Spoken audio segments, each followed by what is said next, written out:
What would you do if the people who were supposed to protect you were the ones who tried to tear you down? Maya's heart pounded as she stepped through the school gates. She could already feel the eyes on her, the whispers of curiosity from her classmates, and the weight of judgment that seemed to hang in the air. It wasn't her fault, she didn't ask to be different. But here she was, starting yet another new school in the middle of the year, her third move in as many years. She had learned how to blend in quickly, how to adapt, but the sinking feeling in her stomach told her today would be different. Malik, her twin brother, walked beside her, his usual quiet demeanor not doing much to mask his anxiety. He always had her back, just as she had his. But even he couldn't ignore the undercurrent of hostility that bubbled beneath the surface. "Hey, are you okay?" Maya asked, nudging him with her elbow. Malik gave her a half-hearted smile, but it didn't reach his eyes. "Yeah, just. Let's get through this, okay?" They both knew it wasn't going to be easy. At 16, they were well aware of the unspoken rules of high school: popularity ruled, and people like them, the twins from a different part of town, the ones with too much ambition, too much confidence, never really fit in. But Maya wasn't about to let the fear show. She wasn't about to let anyone walk all over her. Not anymore. As they walked toward the entrance, a group of students gathered near the lockers, laughing and pointing in their direction.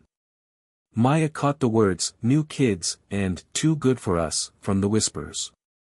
The familiar sting of prejudice, the kind that always followed her, no matter where she went, was something she had grown used to. But today, it was different. The looks were sharper, the whispers more biting. "Just ignore them," Malik muttered under his breath, his voice tight. But Maya wasn't sure if ignoring them was enough anymore. The words, the stares, the rejection. They had built up for years. The relentless bullying, the constant reminder that no matter how hard they worked, no matter how much they accomplished, they'd always be outsiders in the eyes of some. "Hey, you two!" A voice interrupted her thoughts. Maya turned to see a tall, blond boy striding toward them. He was wearing a varsity jacket, a smug grin plastered across his face. She recognized him instantly. Brandon, a well-known figure at the school, his arrogance matching his popularity. "What are you doing here?" he sneered, his tone dripping with condescension. Maya's fists clenched at her sides, but Malik stepped forward first, standing in front of her like a shield. "We're just here to go to class," Malik said, his voice calm but firm. Brandon's grin only widened. "Class, huh? I bet you think you're too good for us. I see how you walk around here, all high and mighty with your perfect little lives." He glanced at Maya, his eyes lingering on her face. "What's wrong? You don't want to talk? Scared?"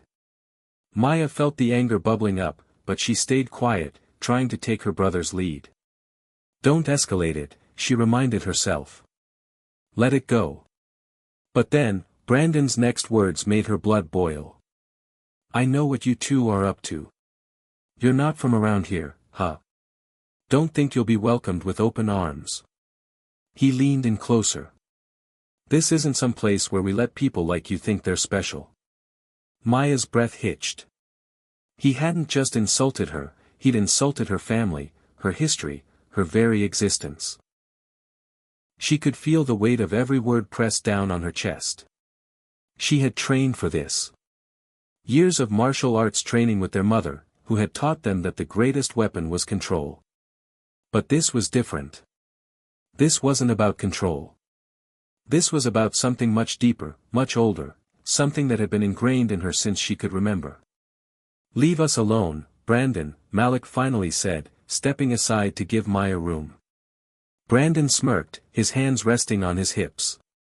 "Make me." The challenge was clear, and as the crowd of students gathered around, Maya felt the pressure building. The crowd was watching them now, waiting for something to happen. They wanted to see a fight. And Brandon, with all his bravado, was eager to give it to them. Maya could feel the anger building, the heat rising in her chest. She could hear her mother's voice in her mind, strength isn't in your fists, Maya. It's in your mind. It's in how you control yourself, how you choose to act when everything around you is screaming to lash out. Malik looked at her, his expression pleading. He didn't want this to escalate, not now, not in front of so many people. Maya took a deep breath, clenching her fists and stepping back. She could feel her muscles tightening, her mind racing, but she knew what she had to do. "Walk away, Brandon," Maya said, her voice low but firm. "We're not the ones who need to prove anything." The crowd was silent, waiting for Brandon's response. For a moment, there was nothing but tension. And then, with a mocking laugh, Brandon turned and walked away, leaving Maya and Malik standing there, their hearts still pounding, their minds still racing. "That was close," Malik muttered, finally letting out a breath. Maya exhaled slowly, feeling the weight of the moment. "It's never just going to stop, is it?" she asked, more to herself than to Malik. Malik didn't answer right away, his gaze distant. "No. But we'll keep going. We always do." As the twins walked toward their first class, they couldn't shake the feeling that today was just the beginning. They knew that the road ahead wouldn't be easy. The bullies wouldn't stop. But they weren't going to let the hatred of others dictate their lives. Not anymore. Hit subscribe and leave a comment with where you're watching from. Maya thought to herself, remembering the phrase she'd heard before. This story might just spark a new beginning. She glanced at Malik. He was right. They'd keep going, no matter what. This wasn't just about school or about bullies. It was about proving to themselves that no matter how hard life got, they had the strength to fight for who they were. What's one thing that always pushes you forward, even when things get tough? Maya asked, her voice softer now, more reflective. Malik smiled, the hint of a challenge in his eyes. You. Us. Together. And as they entered the classroom, ready for whatever was next, Maya couldn't help but feel that maybe, just maybe, this would be the moment everything changed.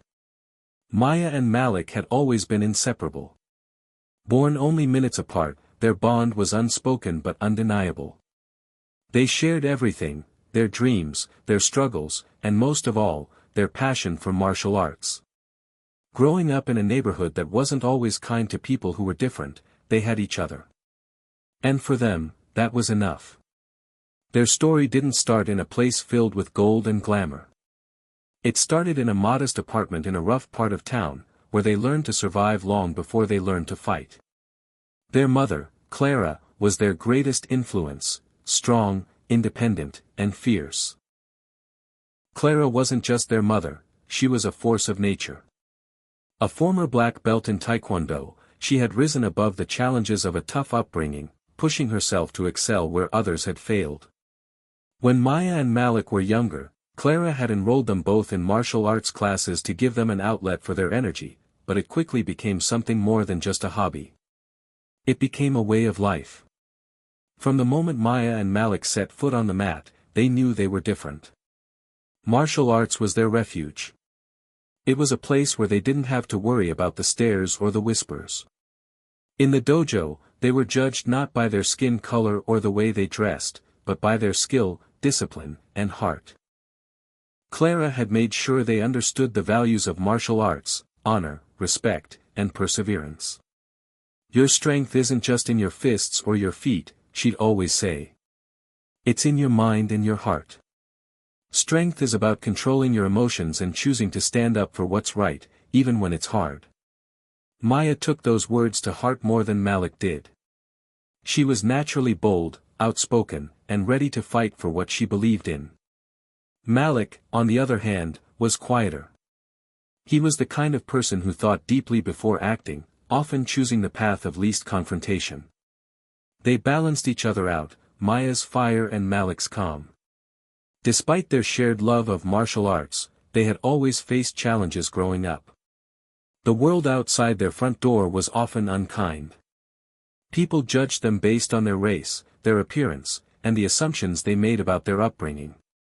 Being black in a predominantly white area meant constantly feeling like outsiders. At times, it was subtle, a glance, a comment, or a quiet whisper as they walked by.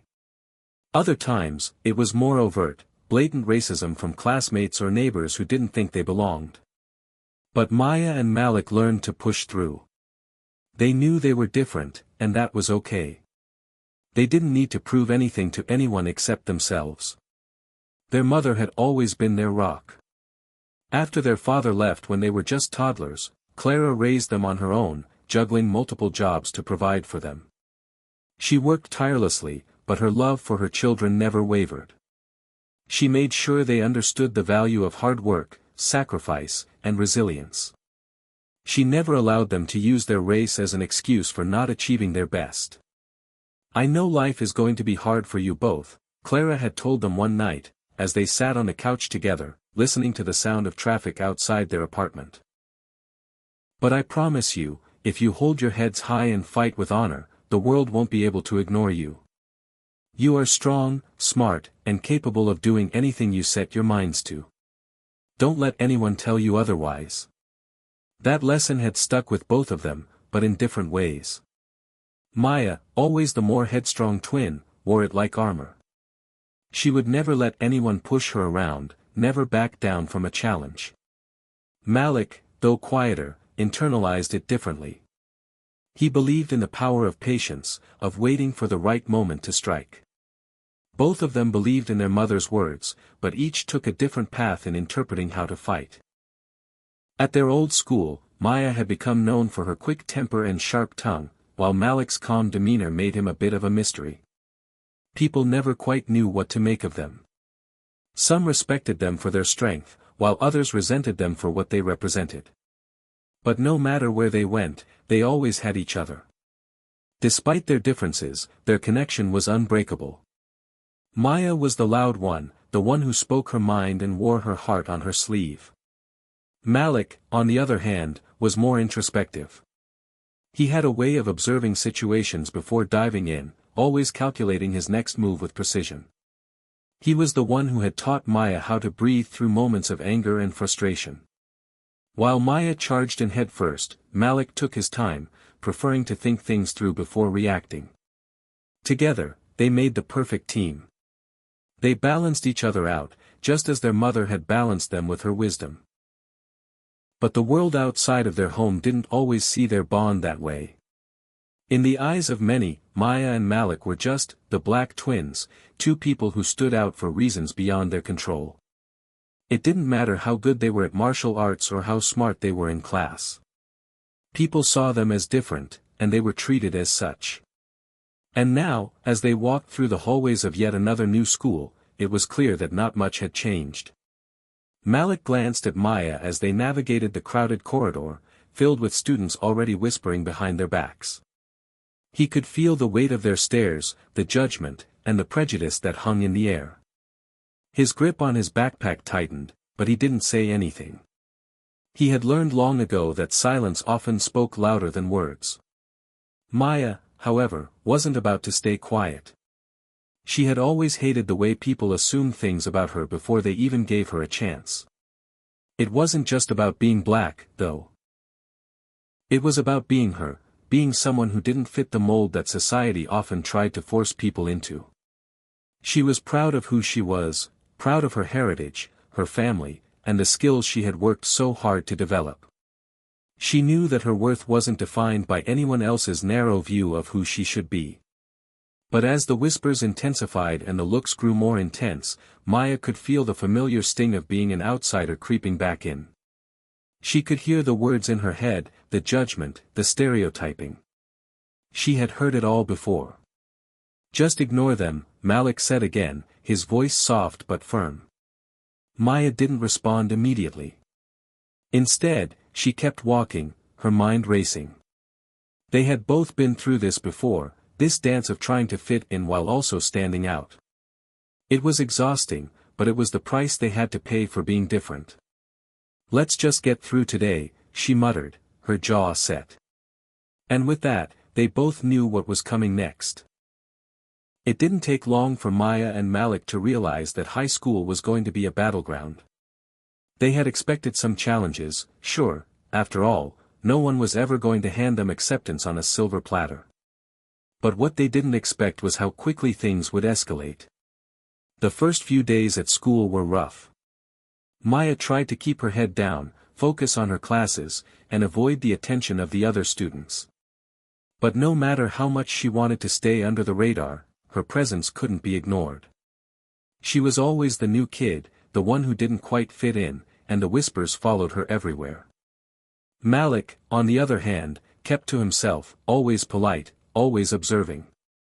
He didn't have the same fiery temper as his sister, and he was determined to stay out of trouble. But the more he saw Maya deal with the looks and the comments, the harder it was for him to keep his distance. He hated seeing her struggle, but he also knew the best way to deal with people like that was not to react. The tension between the two twins, their differences, and the growing pressure from their classmates became a constant undercurrent in their everyday lives. But it was on the third day that things began to take a more serious turn. It started in the cafeteria. Maya and Malik had found a corner near the back of the room, far from the chaos of the popular tables. They weren't here to make friends, but to survive. Maya had just unwrapped her lunch when she felt eyes on her. It was a familiar feeling by now, but today it was different. There was something more dangerous about it. She looked up, meeting the gaze of a group of girls sitting at a nearby table. They were all laughing, but there was an edge to their laughter that sent a chill down Maya's spine. One of them, a blonde girl with sharp features and a condescending smile, stood up and walked over to their table. "Hey, new girl," the blonde girl said, her voice dripping with sarcasm. "Did you know this school has a rule? It's called, don't sit with people who aren't like us." Maya felt the blood rise in her cheeks. Her fists tightened in her lap, but she didn't let her temper take over. She glanced over at Malik, who hadn't even looked up from his lunch. He could feel the tension in the air, but he wasn't ready to escalate things just yet. "I'm sorry, I didn't see that rule in the handbook," Maya replied, keeping her tone cool. The blonde girl snickered, leaning in closer. "Oh, I'm sure you didn't. You probably don't even understand what it means to be here." She looked around at the group of girls, all of whom were now watching Maya with a mixture of amusement and disdain. "You're not really from around here, are you? You're one of those, what do you call it? The tough girls from the wrong side of town?" Maya's heart raced, but she kept her composure. This wasn't the first time someone had tried to get under her skin with comments like this. It wouldn't be the last. But it wasn't the words that bothered her.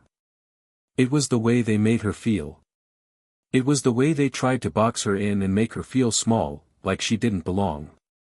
"No, I'm not from here," Maya said calmly, standing up. "But that doesn't mean I'm any less deserving of a seat at this table." The blonde girl raised an eyebrow, clearly taken aback by Maya's response.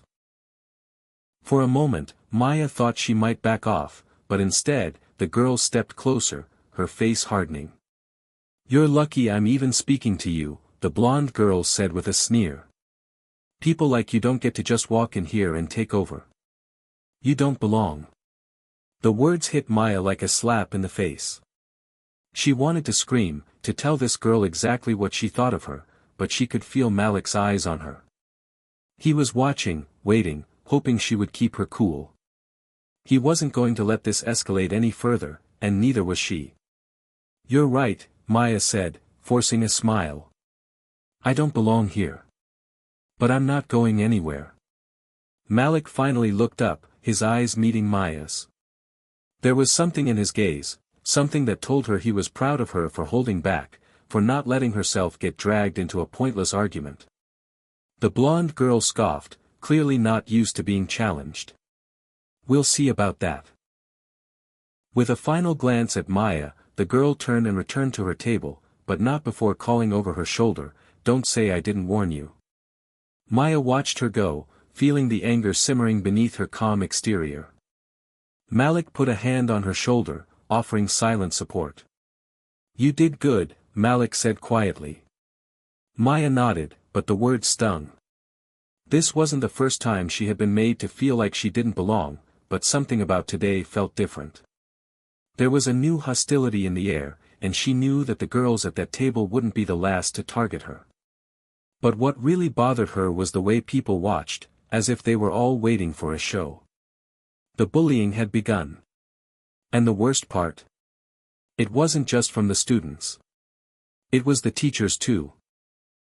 Later that day, during gym class, the coach, a burly man with a permanent frown, had taken one look at Maya's black belt jacket and decided to call her out. "What's this?" he had said, eyeing the insignia on her jacket. "A black belt in Taekwondo? What do you think this is, a dojo? We don't need that kind of show-off attitude here." The word stung, but Maya bit her tongue. She had worked her entire life for that belt, and now here was this man, dismissing it as though it meant nothing. She wanted to say something, to stand up for herself and the years of hard work that had earned her that rank. But instead, she just nodded, refusing to let him provoke her. Malik had been the one to step in then, his voice calm but firm. "She's earned that belt," he said, stepping forward. "Maybe it's time you learned something about respect." That was when the coach had raised his eyebrows, clearly surprised that someone was standing up to him. "Is that right?" he had asked, clearly enjoying the confrontation. "Yes," Malik said, not backing down. "And we're here to learn, just like everyone else." The coach had grunted in response, and the rest of the class carried on as usual. But Maya could see the way the coach's eyes lingered on her, his judgment written all over his face. The bullying wasn't just coming from the students, it was coming from those who were supposed to guide them, too. Malik's hand on her shoulder felt like a small comfort in a world that felt increasingly hostile. She was determined not to let it break her. But she knew this wasn't the end. Not by a long shot. The days following the incident in the cafeteria were filled with tension. Maya and Malik knew things were only going to get harder from here. The looks, the whispers, the snide remarks, it was all escalating faster than they'd imagined. But neither of them was prepared for just how intense things would get. The quiet bullying from their classmates and the subtle judgments from their teachers were wearing them down, and they both knew that sooner or later, they would have to face it head-on. The turning point came during the school's first major event of the year, the annual sports competition. It was supposed to be a fun, light-hearted day where everyone showed off their athletic abilities. But for Maya and Malik, it felt like a ticking time bomb. The event had been advertised as a chance for students to showcase their skills, but the moment they saw the list of activities, it was clear to them that the organizers had a very specific idea of who should be allowed to excel. The event kicked off with the usual track and field events, races, long jump, and high jump. Maya and Malik had already signed up for the martial arts demonstration, which was supposed to be the highlight of the day. They were ready to show everyone what they were capable of. But as the day wore on, they began to realize that they weren't just going to be participating in a friendly competition. They were going to be targets. It began when they were called up for the opening ceremony. The announcer, a well-meaning but clearly uninformed teacher, introduced them with a smile. "And now, we have a special treat for you all, a demonstration of martial arts, brought to you by Maya and Malik, who are both black belts in Taekwondo. Let's give them a round of applause." The applause that followed was lukewarm at best. A few scattered claps, a couple of cheers from their small group of supportive classmates, but it was clear most of the students were there out of obligation rather than enthusiasm. It wasn't that people didn't appreciate martial arts, they just didn't expect it from them. Maya and Malik could feel the skepticism in the air, the undercurrent of judgment, and it stung. "Let's show them what we've got," Maya whispered to Malik, her eyes narrowing. She wasn't going to let this moment pass without proving herself. Malik nodded, his eyes cool but determined. They had been practicing for this for weeks, perfecting their moves, refining their techniques. The spotlight on them now was harsh, but it was nothing compared to the pressure they had faced in the dojo, or even the challenges they had faced in their own community. But as they stepped onto the mat, they felt the weight of all the eyes in the room. Everyone was watching, waiting for them to slip, to falter. The demonstration began with simple stances and basic moves, roundhouse kicks, defensive blocks, and controlled punches. Maya and Malik moved in perfect harmony, their bodies fluid, each movement crisp and deliberate. They had spent countless hours honing their craft, and it showed. But despite their precision, there was something in the air that made the demonstration feel forced. It was as though the crowd wasn't impressed because they weren't expecting it to be that good. Then, without warning, a voice cut through the silence. "Is this really what you're gonna show us?" a voice called from the bleachers. It was Jared, one of the popular guys from their history class. He had been one of the first to size them up when they'd walked into school on the first day, and his sneer was a permanent fixture on his face whenever he saw them. "I've seen more impressive moves at a circus." Laughter erupted from the group of kids surrounding him, and Maya could feel her blood begin to boil. She had been expecting this. She had known it was coming, but hearing it out loud felt different. The anger rose in her chest like a storm, and she could see the same fire in Malik's eyes. He glanced at her, his expression calm, almost unreadable. "Ignore them," he murmured under his breath. But Maya didn't want to ignore them anymore. She didn't want to let them get away with this. She took a deep breath, stepping forward, her posture strong and confident. "We didn't come here to impress you," she called back, her voice carrying through the gymnasium. "We came here to show you what real strength looks like." The crowd fell silent for a moment, surprised by her response. Maya could feel the weight of the silence press down on her. This was her moment. Malik stepped forward beside her, his presence steady and unwavering. "We don't need your approval," he said softly. "What matters is the respect we've earned through our actions, not from anyone who hasn't earned it themselves." The silence was heavy, but it didn't last. A murmur rippled through the crowd, and for the first time since the demonstration started, Maya felt something shift. The tension in the room had shifted from hostility to something else, curiosity, maybe. She couldn't tell yet, but she wasn't going to back down. "Let's finish this," she said to Malik, her voice more determined than ever. Together, they launched into the next part of the demonstration. The moves were fast, sharp, and precise. They spun and kicked, executing flawless patterns that showcased the hours of hard work they had put into their training. With every step, they made sure to remind everyone in that gymnasium of the discipline and dedication it took to earn a black belt. For a brief moment, Maya let go of everything, the pressure, the judgment, the whispers. And just focused on the rhythm of the movements, the power in her limbs, and the bond she shared with her twin brother. They were in perfect sync.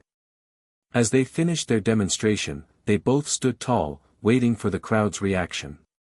It was still silent. But then, one clap. Just one. Then another. Soon, the applause began to build. It wasn't the roaring approval they had expected, but it was something. Something real. Acknowledgement, respect, however small it was enough. As they bowed to the crowd, Maya could feel her chest swell with pride. They had done it. Not just for themselves, but for everyone who had ever been told they didn't belong. And then, just as they were about to leave the mat, the coach from gym class, who had mocked them earlier, stepped up, his face unreadable. "Well, that wasn't bad," he said gruffly, clearly forced to acknowledge their skill. "I guess you two aren't entirely out of place here." It wasn't an apology. It wasn't even a compliment.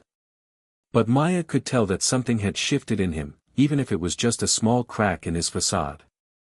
As they walked off the mat, Malik's hand found Maya's again. She looked up at him, their eyes locking in understanding. There was still a long way to go before they could call this fight over, but today was a victory. It was a small one. But sometimes, the smallest victories were the ones that meant the most. The sports competition had ended, but the aftermath was far from over. Maya and Malik had proved themselves in front of their peers, and in a way, that was the most important part. But as they walked home that afternoon, the weight of everything they'd experienced still hung heavily in the air. The whispers didn't stop. In fact, they only seemed to intensify. The demonstration had been the first real time they had stood up for themselves in a way that was visible to everyone. But now, it felt like they had painted a target on their backs. The following Monday at school, the eyes of the students seemed even more focused on them. Some looked at them with newfound respect, while others with suspicion, and there were still those who couldn't wait to see them fall. Maya's phone buzzed as she walked down the hallway, heading to her next class. She glanced at the screen. It was a message from her mom. "Maya, I need you to come home right after school today. We need to talk. It's important." A knot tightened in her stomach. Her mom was never this serious unless something big was happening. Maya looked over at Malik, who was walking just a few feet ahead of her, his gaze focused ahead. "Hey, Malik," she called softly. He turned around, raising an eyebrow. "What's up?" "I got a message from Mom," she said, holding out the phone. "She wants to talk. It's important." He frowned, his eyes narrowing slightly. "Everything okay?" "I don't know," Maya said, shaking her head. "But I'm guessing we'll find out when we get there." The rest of the day felt like a blur. Every time Maya tried to focus on her schoolwork, the thought of that message lingered in the back of her mind. She couldn't help but feel the unease growing. What could be so important? By the time school ended, the anxiety was eating at her. She and Malik had walked home in silence, the only sounds the crunch of their footsteps on the pavement. When they arrived at their apartment, their mom was already waiting in the living room. She sat on the couch, her face pale and tense. "Come sit," their mom said, gesturing to the space next to her. Maya and Malik exchanged a look before sitting down. The room felt thick with tension. Their mom had always been their rock, the one who kept things steady even when everything around them was falling apart. But today, she seemed different, on edge, uncertain. "Maya, Malik," she began, her voice quieter than usual, "I've been holding something from you both. And it's time you knew the truth." Maya's heart pounded in her chest. The truth about what? Their mom sighed, looking down at her hands. "The truth about our family. About your father." Maya's stomach dropped. She had known their dad had been out of the picture for a long time, but she had never really asked why. It had always been one of those unspoken things, something they never talked about. She looked over at Malik, who was now sitting up straighter, his eyes wide with concern. "Mom, what are you talking about?" Malik asked softly. Their mom hesitated, her hands trembling as she clasped them together. "When I met your father, he seemed like the perfect man. He was strong, kind, loving, everything I had ever wanted in a partner. But what I didn't know was that there was a darkness in him. He was involved with some dangerous people. People who didn't care about family, about us. He was part of something that put all of us in danger, something I didn't find out until it was too late." Maya's heart raced. "What kind of people? What are you saying?" Their mom looked up at them, her eyes full of regret and sadness. "I never wanted to put you two through this, but I need to tell you now. Your father, he was involved with a group that trafficked weapons and drugs. It wasn't something he told me about until after you were both born. I had to get away, to protect you both.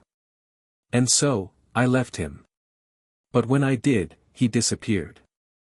I don't know where he is, but I know one thing for sure." Maya felt her chest tighten. "What is it?" "He's coming for us," their mom said, her voice barely above a whisper.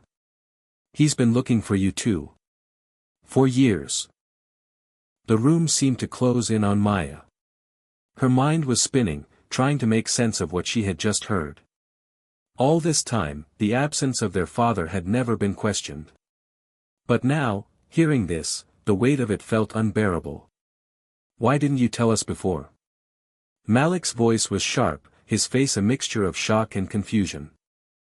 I didn't want to burden you, their mom replied, tears welling in her eyes. I thought we could keep moving forward, build a new life. But now I realize that the past has been chasing us this whole time.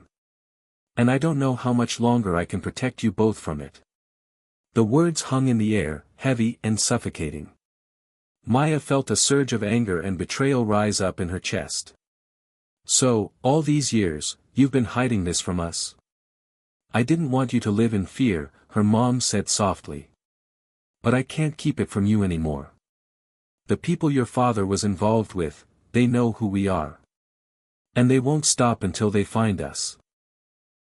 Maya's hands clenched into fists, the emotion threatening to overflow.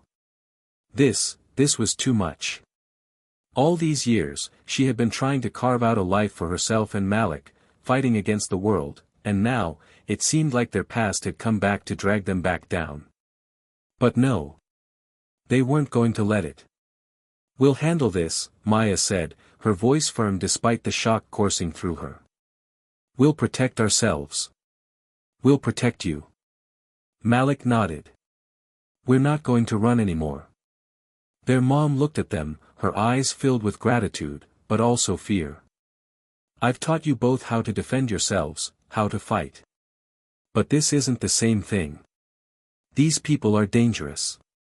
They don't fight fair. Maya stood up, her jaw set. Then it's time we make sure they know we're not afraid. The world had just shifted beneath their feet. The pressure of school, the bullying, the isolation, it all felt small now, insignificant compared to what was coming. But Maya and Malik knew one thing for sure, they weren't going to back down. Not this time. The battle wasn't just for their place at school anymore. It was for their lives. The days that followed the revelation about their father felt like they were living in a dream, only it was a nightmare. The weight of the truth pressed down on Maya and Malik, each of them processing the bombshell in their own way. At school, everything seemed normal on the surface, but the cracks were starting to show. Every time someone looked at them, they could feel the judgment, the suspicion. It was like they were walking under a microscope, and the world was waiting for them to fail. Maya couldn't shake the images of her mom's face when she'd revealed the truth. The fear in her eyes haunted her. Their dad, the man who had walked out of their lives all those years ago, was now the shadow over everything they did. But what terrified her the most was the part about the people he'd been involved with, the dangerous people who were still searching for them. Malik, on the other hand, had grown quiet. He wasn't speaking much at all, except when it came to their training. He had already begun formulating a plan in his mind. It was clear now that they weren't just black belt martial artists in a high school competition. They were targets. And while it had always been about proving themselves before, now, it was about survival. At school, the tension grew. Jared, the guy from the cafeteria incident, had started to turn the tables. He wasn't just mocking them anymore, he was actively trying to provoke them. Maya could feel it. He had always been a bully, but now, he was a threat. It started with little jabs, small comments here and there, things that would have been easy to ignore, if it wasn't for the weight of everything that had happened. On one particular day, during lunch, Maya and Malik were walking through the cafeteria when Jared and his friends stepped in front of them. There was no mistaking it this time, they weren't just joking around. They were pushing. Testing. Hey, look who decided to show up, Jared said, his grin wide and cocky. I heard you guys were the new martial arts experts. Got some moves, huh? Malik's jaw clenched, and Maya could see the anger starting to build up in him, but she placed a hand on his shoulder to stop him from reacting. We're not interested, Jared, she said coldly, her eyes narrowing. We've got nothing to prove to you. Jared laughed, and a few of his friends snickered along with him. Is that so? I guess you don't mind being the joke of the school then. You and your little brother, thinking you're tough because you know how to kick a few things. Newsflash, nobody cares. Maya's fists clenched, but she forced herself to remain calm. She could feel the eyes of the entire cafeteria on them now. This wasn't just a fight for respect anymore, it was a fight for their dignity. But then, something unexpected happened. Jared's taunting was interrupted by the arrival of Coach Thompson, who was coming through the cafeteria, probably on his way to check on the sports event planning.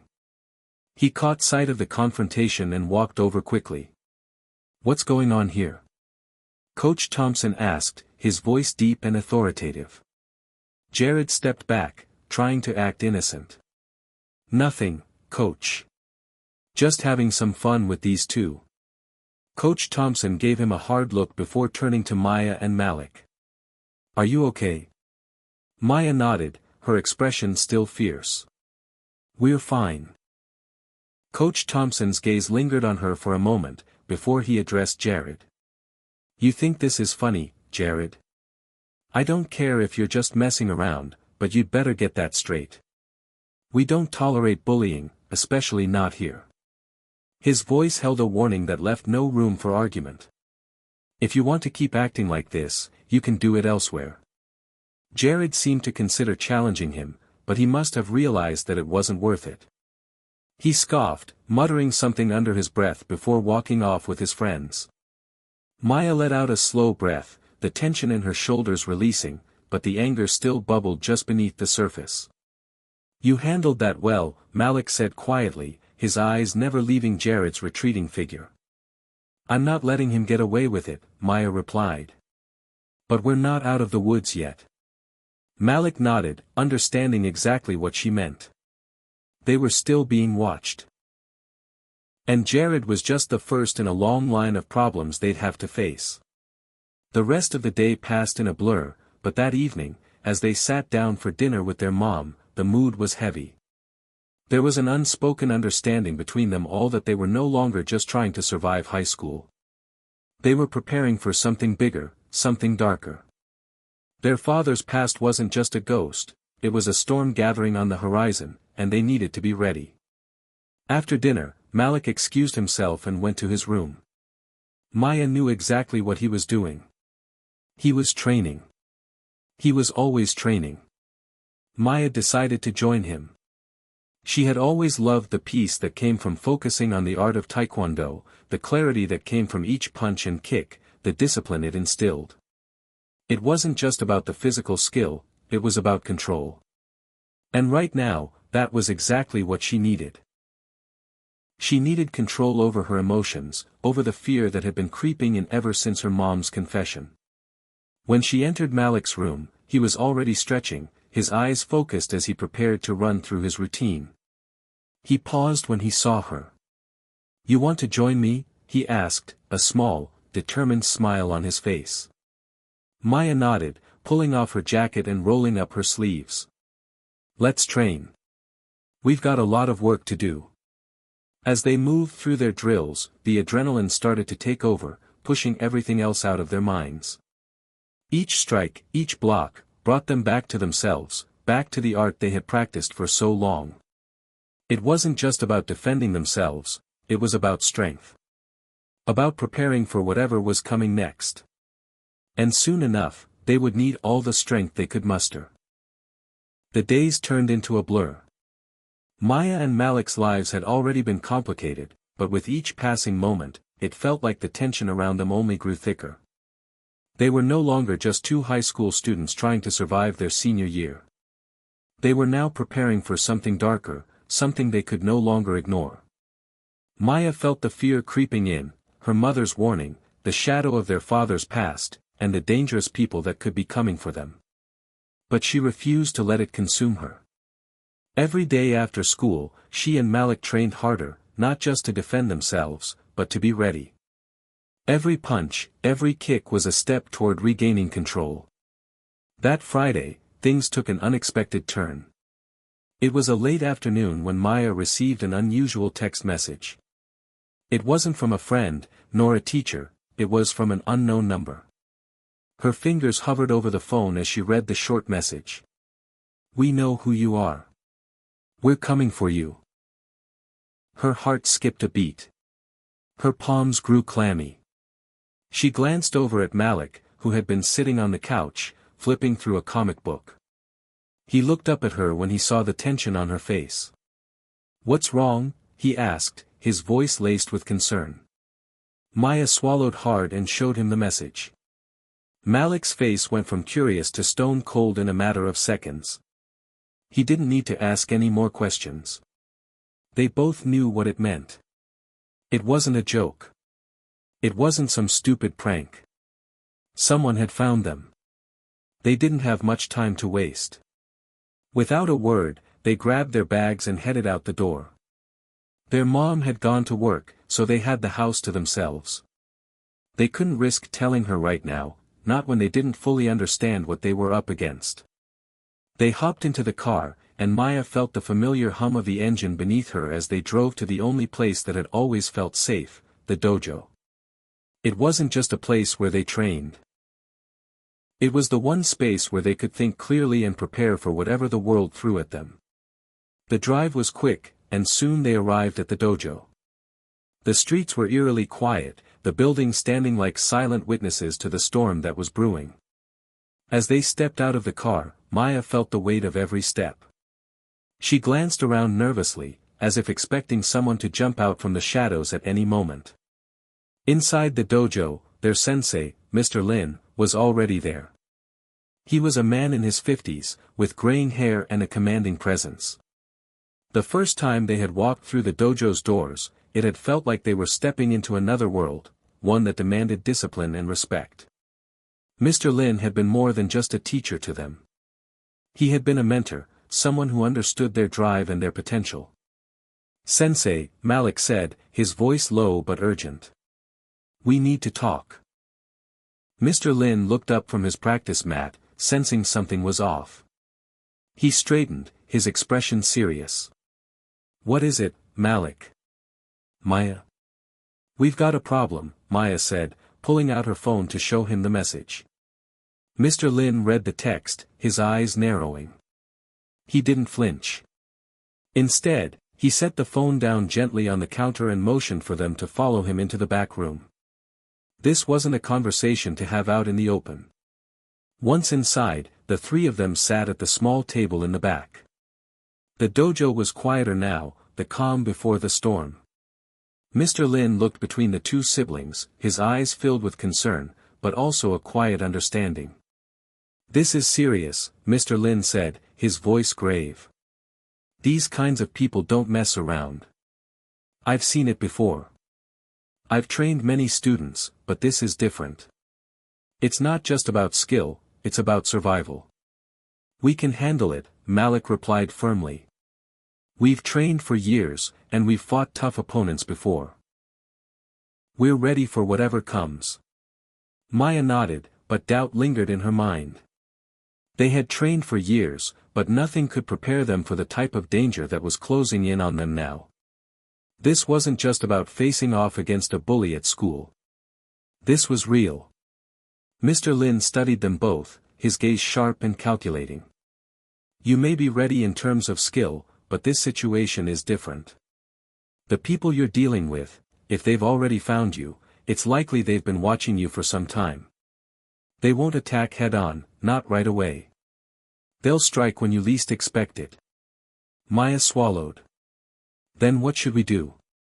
How do we stop them?" "First, you need to stay vigilant. Keep your heads on a swivel. Don't trust anyone right now, not even your closest friends. If they've found you once, they'll keep coming for you. But you also need to be strategic. We'll train harder. I'll teach you both some new techniques. Defensive maneuvers that can give you the edge when you're outnumbered or caught off guard." Malik clenched his fists, determination in his eyes. "We're ready for anything. We won't let them win." "Good," Mr. Lin said, nodding. "You'll need all the strength you can muster. And remember, it's not about being the best fighter in the room. It's about being the smartest. Take your time. Learn when to fight and when to retreat. This isn't a game." They spent the next hour training under Mr. Lin's watchful eye, refining their movements, learning new techniques, and preparing for the inevitable. They practiced blocking, dodging, and countering in ways they hadn't before, pushing their bodies to their limits. But even as they trained, a part of Maya's mind couldn't help but wonder, who were these people, and what did they want from them? As they left the dojo that night, the world felt different. The streets weren't just silent anymore, they were menacing, each shadow hiding a potential threat. The weight of what was coming felt heavier than ever. They weren't just two high school students anymore. They were soldiers on a battlefield. And the first strike had already been made. The days following their encounter with the mysterious message seemed to drag on. The tension was palpable, and Maya couldn't shake the feeling that they were being watched. Every time she walked down the hallways at school, every time she stepped out into the streets, she could feel eyes on her. It wasn't paranoia, it was instinct. They were being hunted. But the hardest part of it all was pretending like everything was fine. School was a constant battlefield. Jared, the bully, had been growing bolder. His taunts had gone from mere jokes to actual threats. It was clear now that he wasn't just trying to get a rise out of them. He was testing them, pushing their buttons. But Maya and Malik stayed focused, each retreating into the safety of their training. They weren't going to make the first move. Not yet. At home, their mother had been more distant lately. Maya could tell that the weight of the truth was eating away at her. Every now and then, she would catch her mother staring off into space, lost in thought. Maya didn't know how to help her. After all, they were all in the same boat now. That night, after an exhausting day of school, Maya and Malik returned to their dojo for another round of training. This time, however, there was a palpable sense of urgency in the air. They had no idea when their enemies would make their move, but they knew it was coming. Mr. Lin had been tough on them during their previous sessions, pushing them past their limits. And tonight would be no different. As they entered the dojo, Mr. Lin was already waiting, standing in the center of the mat with his arms crossed. The usual calm aura that surrounded him was replaced with a rare intensity that sent a shiver down Maya's spine. "Tonight, we're going to test your strength," Mr. Lin said, his voice low and serious. "Everything you've learned until now, every technique, every maneuver, it all comes down to this." Maya and Malik exchanged a quick glance. They had trained together for years, but tonight felt different. There was an edge to the air, a challenge that wasn't there before. Mr. Lin continued, "The goal tonight isn't just to get through the training. It's to see if you can handle pressure, if you can perform when your lives depend on it."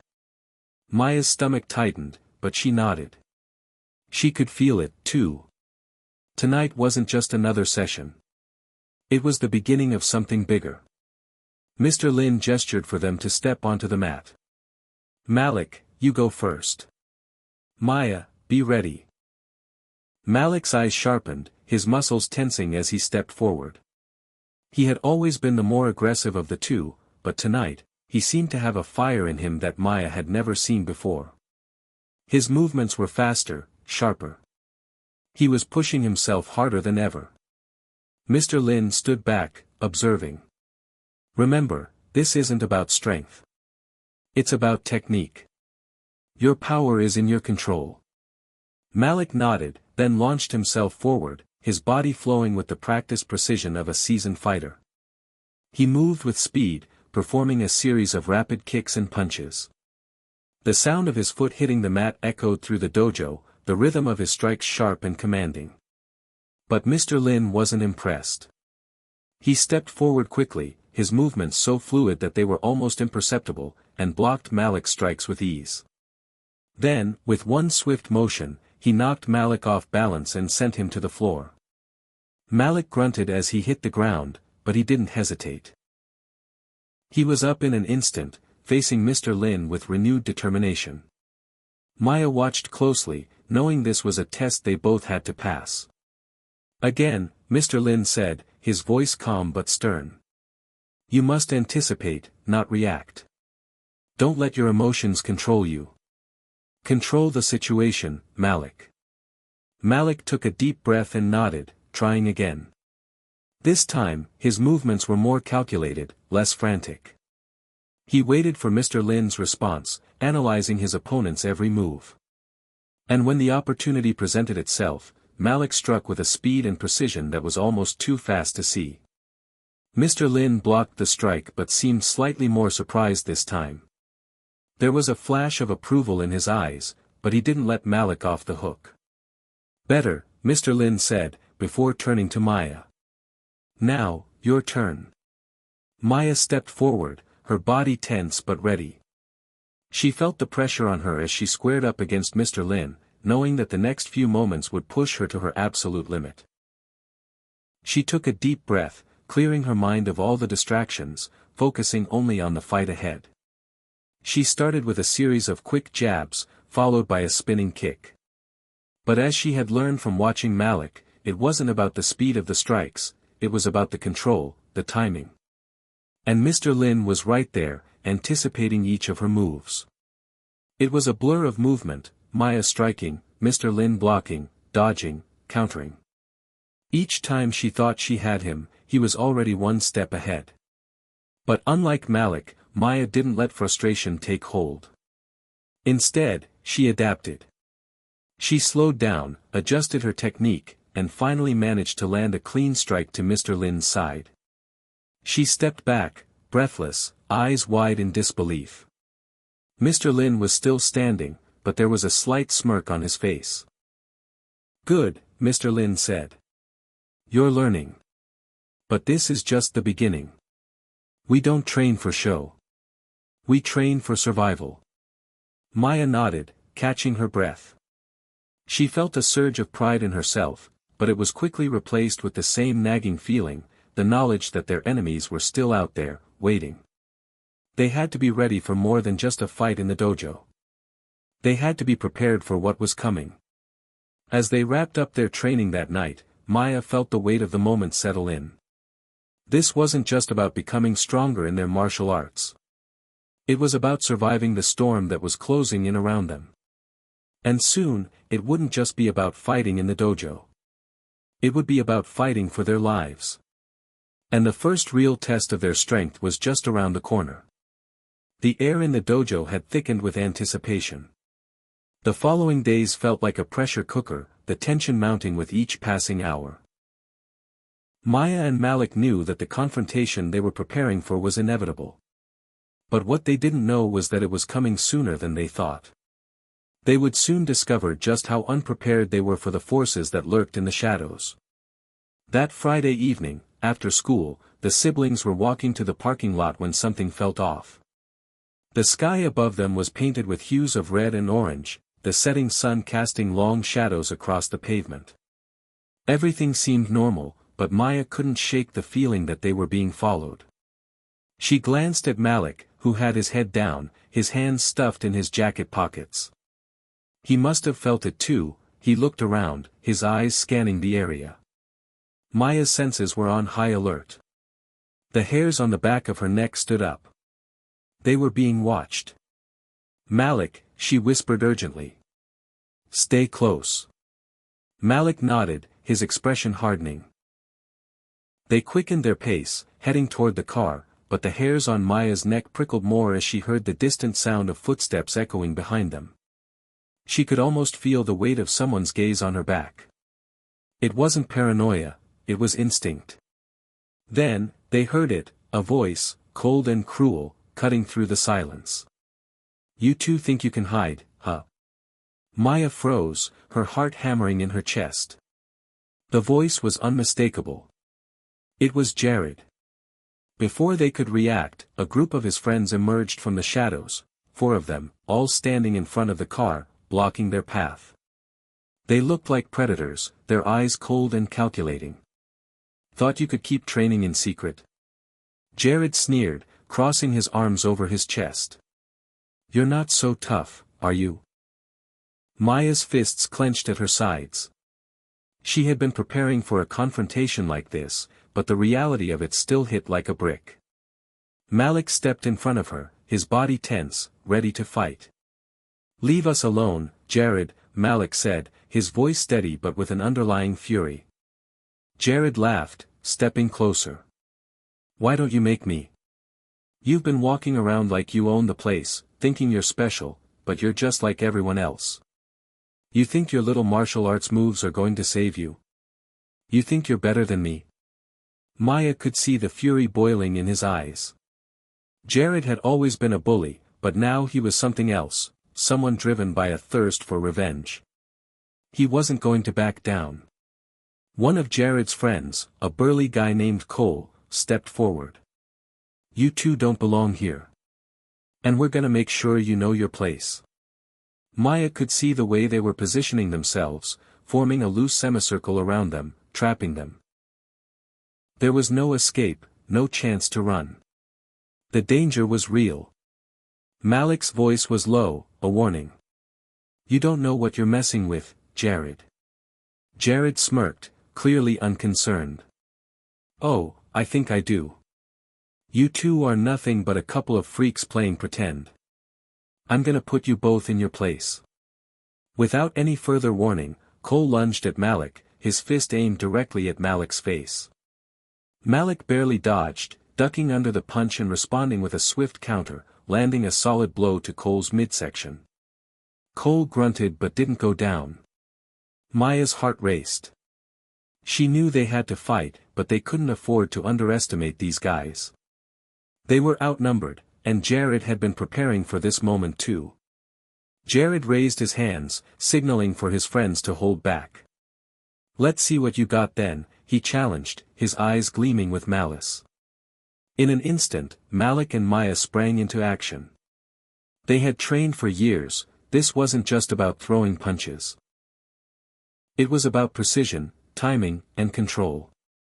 Maya lunged at the closest guy, a lanky kid named Ethan, and spun into a roundhouse kick, catching him off guard and sending him stumbling backward. But that was just the beginning. Jared was fast, and he wasn't about to back down.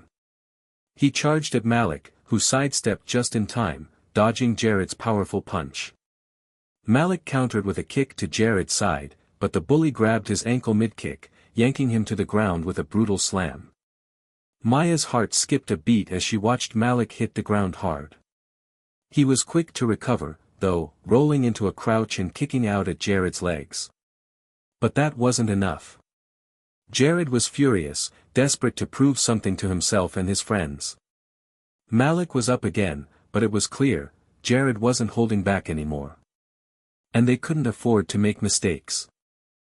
As Malik and Jared fought, Maya locked eyes with Cole, who was closing in on her. She felt the adrenaline flooding her body. She couldn't let herself hesitate. With a deep breath, she stepped forward, launching herself into a series of quick jabs aimed at Cole's chest. The hits were fast, but Cole blocked them, a look of amusement crossing his face. Is that all you've got? He taunted, reaching out to grab her by the arm. But Maya wasn't going to let him take control.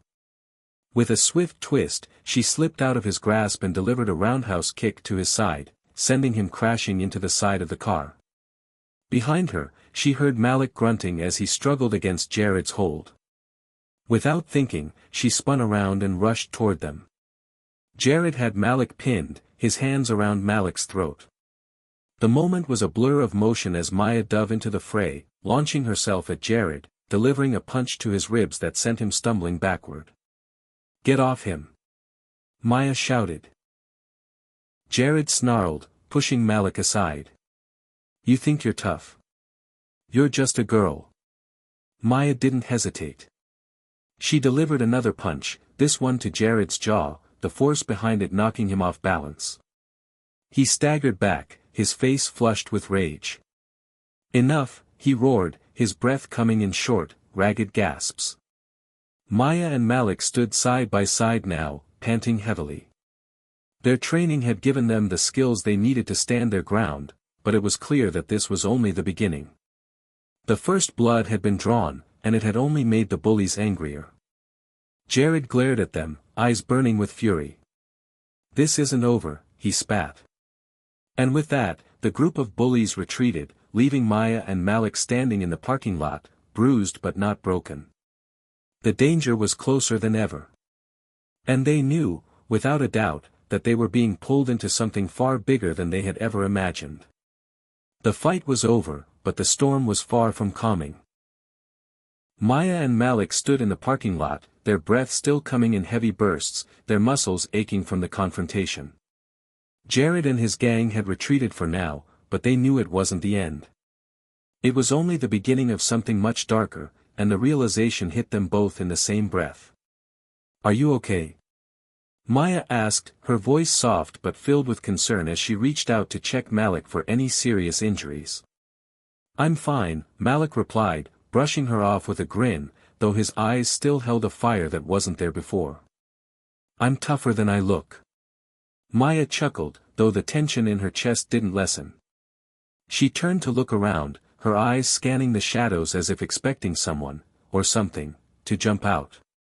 But it was quiet. Too quiet. "Did you see the way Jared was acting?" Maya asked, her voice suddenly tight with worry. "It's like he knew exactly how to push us, how to get us riled up. I don't think this was just a random attack." Malik's brow furrowed. He wiped the blood from his lip and glanced around the parking lot. "Yeah, I noticed. But I think there's something more going on. Jared's always been a jerk, but this time." He shook his head. This time, it felt different.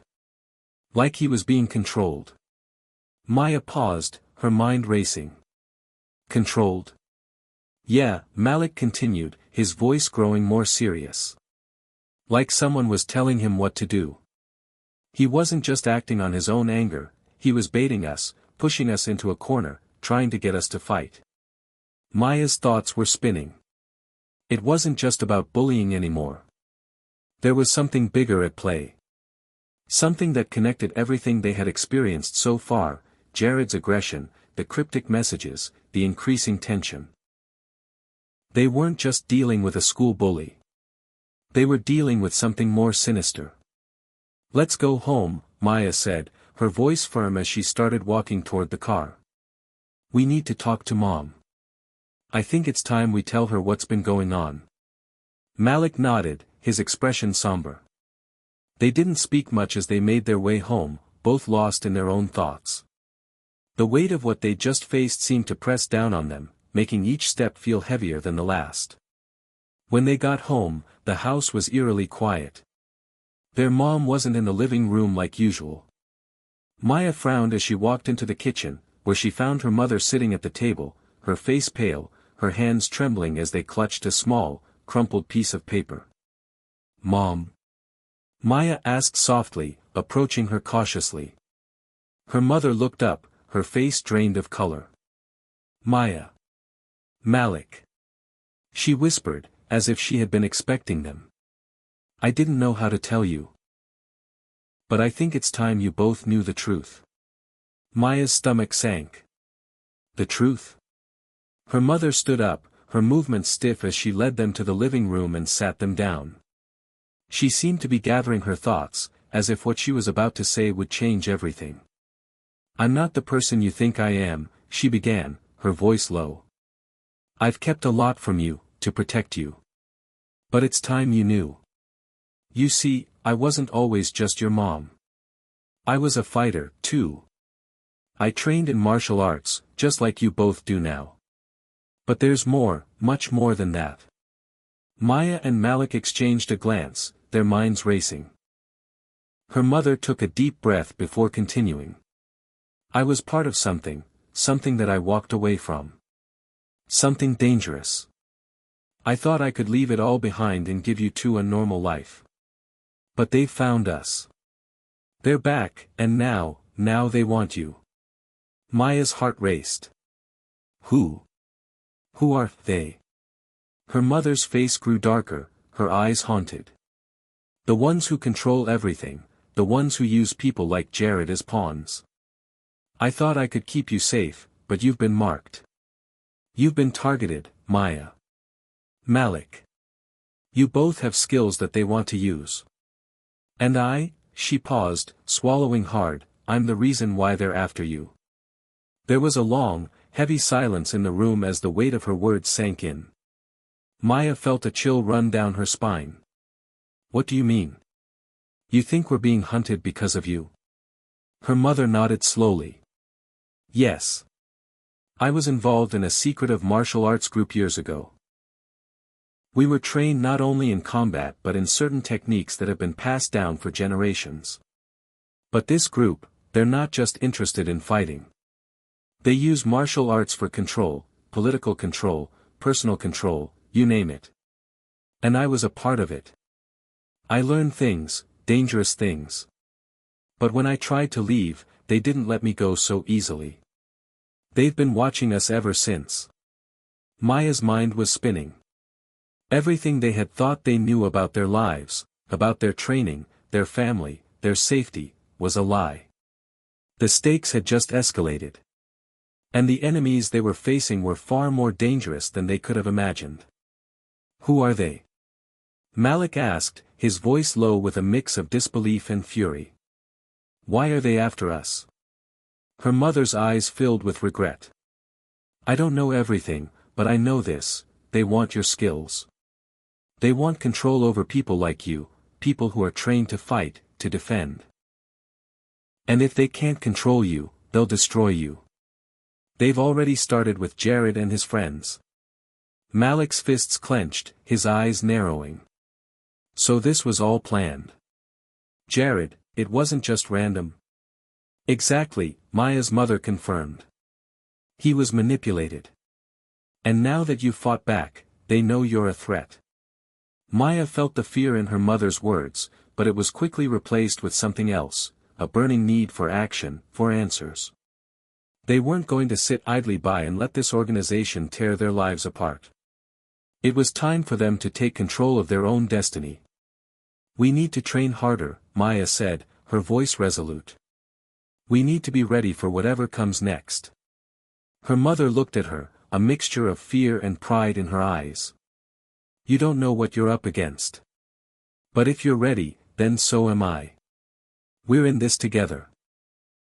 As they sat in the dimly lit room, the truth hanging heavy in the air, Maya knew one thing for sure, their lives would never be the same again. They were no longer just victims. They were fighters, and this war was only just beginning. Hit subscribe and leave a comment with where you're watching from. This story might just spark a new beginning. What's one thing that always pushes you forward, even when things get tough? The night after their conversation with their mother felt like an uneasy dream. Maya and Malik couldn't shake the weight of what they had learned. They had always known that life could be complicated, but this was something they never saw coming. Their mother's revelation had turned their world upside down, and they were no longer just two high schoolers fighting bullies. They were caught in a fight against something much larger, something that had been lurking in the shadows of their family for years. The next morning, after little sleep and even less talking, they were in the dojo. The atmosphere was different today, quieter, heavier. It felt as if every inch of space held secrets, like the walls themselves were aware of the battle ahead. Maya and Malik were no longer just training to perfect their kicks and punches. This wasn't a game anymore. Their mother joined them in the dojo, her usual calm demeanor replaced by a quiet intensity. She had been a fighter in her own right, one of the best, as far as they knew. But what she had kept hidden for so long was now coming to light. She had been involved in an underground martial arts organization, an elite group that had its roots in centuries-old traditions. But there was more to this group than just martial prowess. They controlled people, and now, they had set their sights on her children. Okay, their mother said, standing in the center of the dojo. We don't have much time. If we're going to survive this, you need to be prepared for everything. Not just the fighting, but the mind games, the traps, the manipulation. They're going to test you in ways you've never imagined. Malik and Maya nodded, their bodies already shifting into fighting stances. Their bodies were tired from the previous night's fight, but their minds were sharp. It was time to move past what they had known about martial arts. Now, it was about survival. Their mother glanced at them, gauging their readiness. You've both been trained in traditional martial arts. But you're going to need more than that. This isn't just about being faster or stronger. You need to understand how to control your mind, your fear, your emotions. You need to stay calm even when everything is falling apart around you. Malik shot a look at Maya, his brow furrowed in confusion. What do you mean, control our emotions? Isn't that something we already do? Their mother's eyes darkened as she gave them a pointed look. You don't understand. These people, this organization, they'll manipulate you, confuse you, make you doubt yourself. It's not just about defeating someone physically. It's about keeping your mind intact when they start using everything against you. Maya felt a tightness in her chest. She had always believed that martial arts were about strength, training your body to react, to fight back. But now it seemed like there was something far deeper at play. Their skills were just one piece of the puzzle. The rest, the manipulation, the tactics, the strategy, was what they needed to master if they were going to stand a chance. Okay, Malik said, his voice firm as he squared his shoulders. So what do we do now? Their mother nodded, her expression softening just a bit. We train. Harder than ever before. And I'm not talking about just kicking and punching. You need to understand your opponent, anticipate their moves, read their intentions. You'll face threats that can't be seen with the eye. You'll need to trust your instincts. The next few hours were spent pushing their limits. Their mother led them through a series of drills designed not just to build muscle memory, but to enhance their ability to think on their feet. They worked on mindfulness exercises, learning how to shut out distractions and focus entirely on the present moment. They practiced silent fighting, moving through the dojo with no noise, no sound, only fluidity and speed. It felt like a different world, a world where everything was calculated, where the fight didn't just happen in the body, but in the mind. By the end of the session, both Maya and Malik were drenched in sweat, their muscles sore from exertion. But there was a new kind of fire in their eyes. They were no longer just students of martial arts. They were warriors in training. Tomorrow, we start with real-world scenarios, their mother said, wiping the sweat from her forehead. You'll face not just physical combat, but mental challenges. And we'll work on defense, escape techniques, and how to control a situation without ever throwing a punch. Maya and Malik exchanged a determined look. They were in this together, and together they would fight. It was no longer just about proving their worth. This was about survival, about protecting each other, and about standing up against the dark force that had cast its shadow over their lives. The rest of the day passed in a blur of training, discussion, and silent reflection. Maya couldn't help but think of Jared, of the way he had seemed almost possessed. Controlled by something beyond his own will. What had happened to him? What was this organization, and how had it become so powerful? That night, as they ate dinner together, their mother's words lingered in the air. Maya found herself staring at the food on her plate, her thoughts far away. We'll need to be ready for anything, their mother said suddenly, as if reading Maya's mind. The first wave of attacks will come when you least expect it. They won't just target you, they'll go after your weaknesses, your relationships.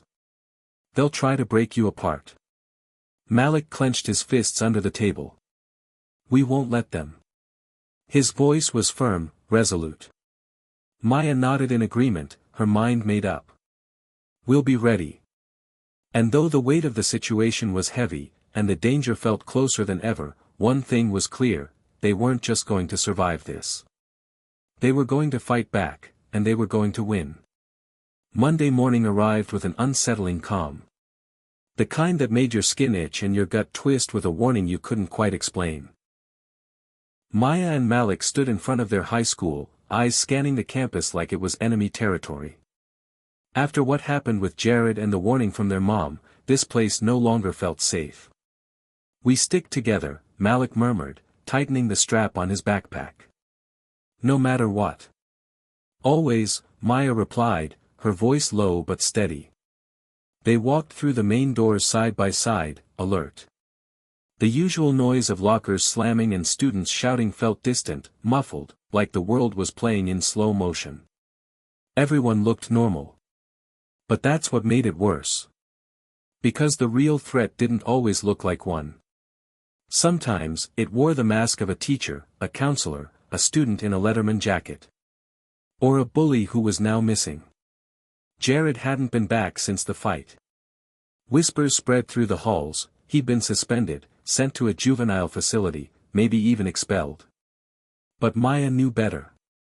She could feel it in her bones. Jared wasn't just gone.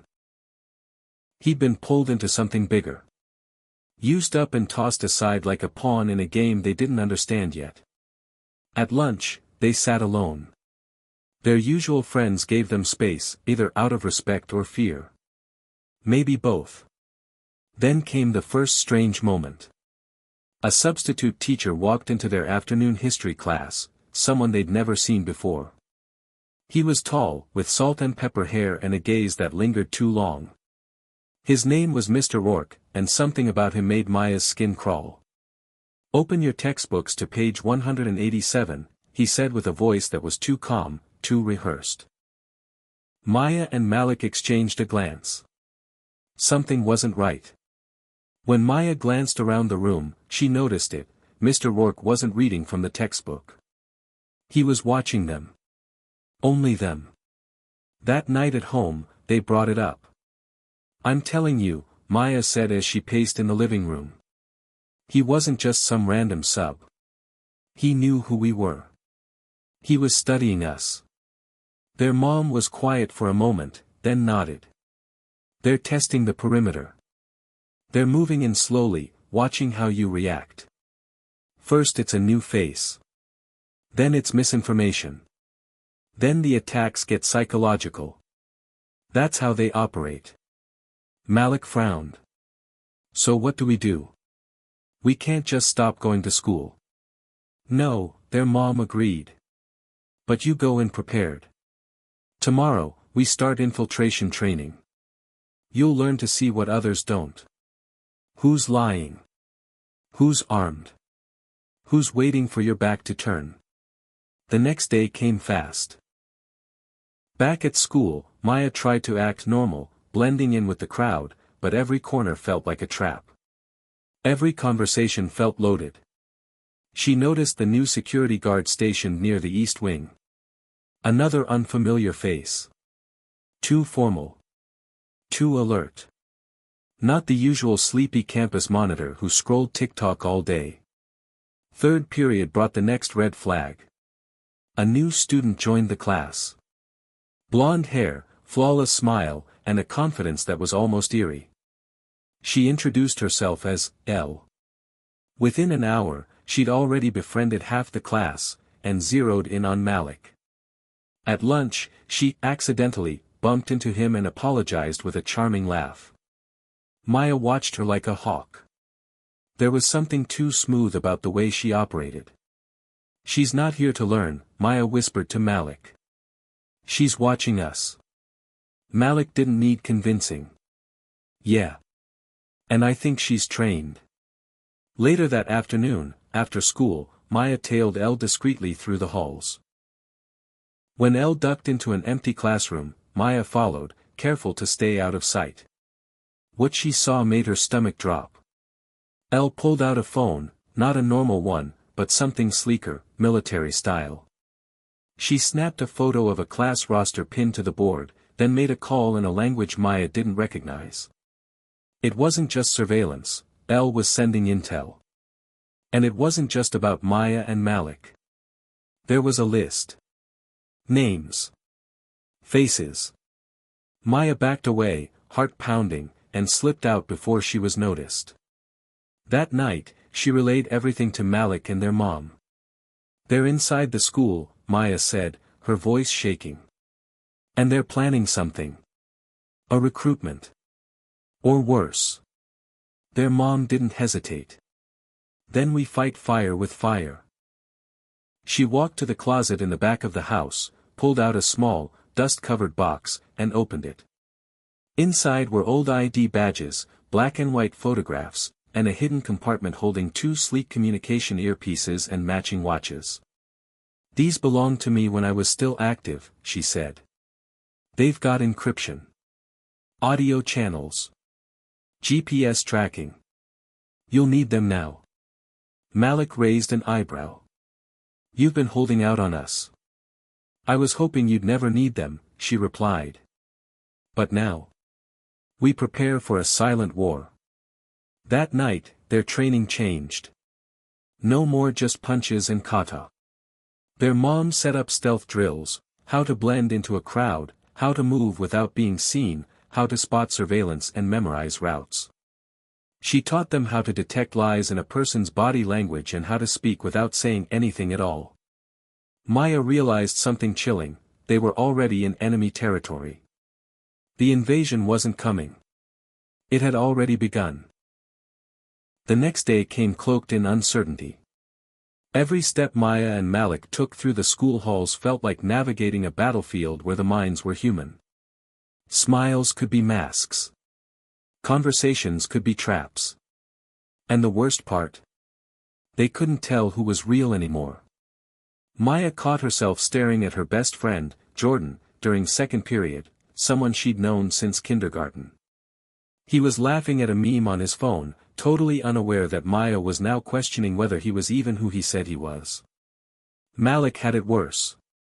Elle, the too-perfect, new student, had already wormed her way into his math class, somehow managing to get seated right beside him. She was friendly, confident, even a little flirty, but behind her eyes, Malik saw calculation. She was gathering information, tracking routines, probably reporting everything back to whoever had sent her. At lunch, Malik leaned in and whispered across the table to Maya, "She knows I'm onto her." Maya glanced across the cafeteria. Elle was talking to a group of kids, laughing easily, but her eyes flicked to Malik for just a second, sharp, assessing. "Then we test her," Maya said, voice low. "If she's working for them, we make her prove it. We feed her a lie and see what she does with it." Malik nodded. Time to set a trap. That afternoon, Malik approached Elle as they were leaving school. "Hey, so, random, but I overheard something weird today. Some senior guys were talking about a fight club that meets out by the old bus depot." Elle tilted her head, clearly intrigued. "Fight club? Sounds illegal." Malik shrugged. "Maybe. Or maybe it's just kids messing around. Either way, thought it might interest you." Her eyes narrowed slightly, barely noticeable, but Malik caught it. "And why would it interest me?" "Because you seem like someone who likes to know everything happening on campus," Malik said with a crooked smile. "Just figured I'd pass it along." Elle smiled back. "I'll keep that in mind." As she turned and walked away, Malik felt the tension in his chest release. The bait had been planted. Now they waited. Back home, Maya and Malik explained the setup to their mom. She nodded, impressed. "Good," she said. "This is how it starts, small tests. You give them controlled information and monitor the results. It's not just about spying. It's about learning who they are by watching what they do under pressure." Later that night, their mom set up surveillance. She had a small portable drone, a leftover piece of her past life, and they launched it near the bus depot. From their living room, they watched the live feed on her old encrypted laptop. Hours passed. Nothing happened. Until it did. At exactly 9:47 p.m., 2 black cars pulled up to the depot.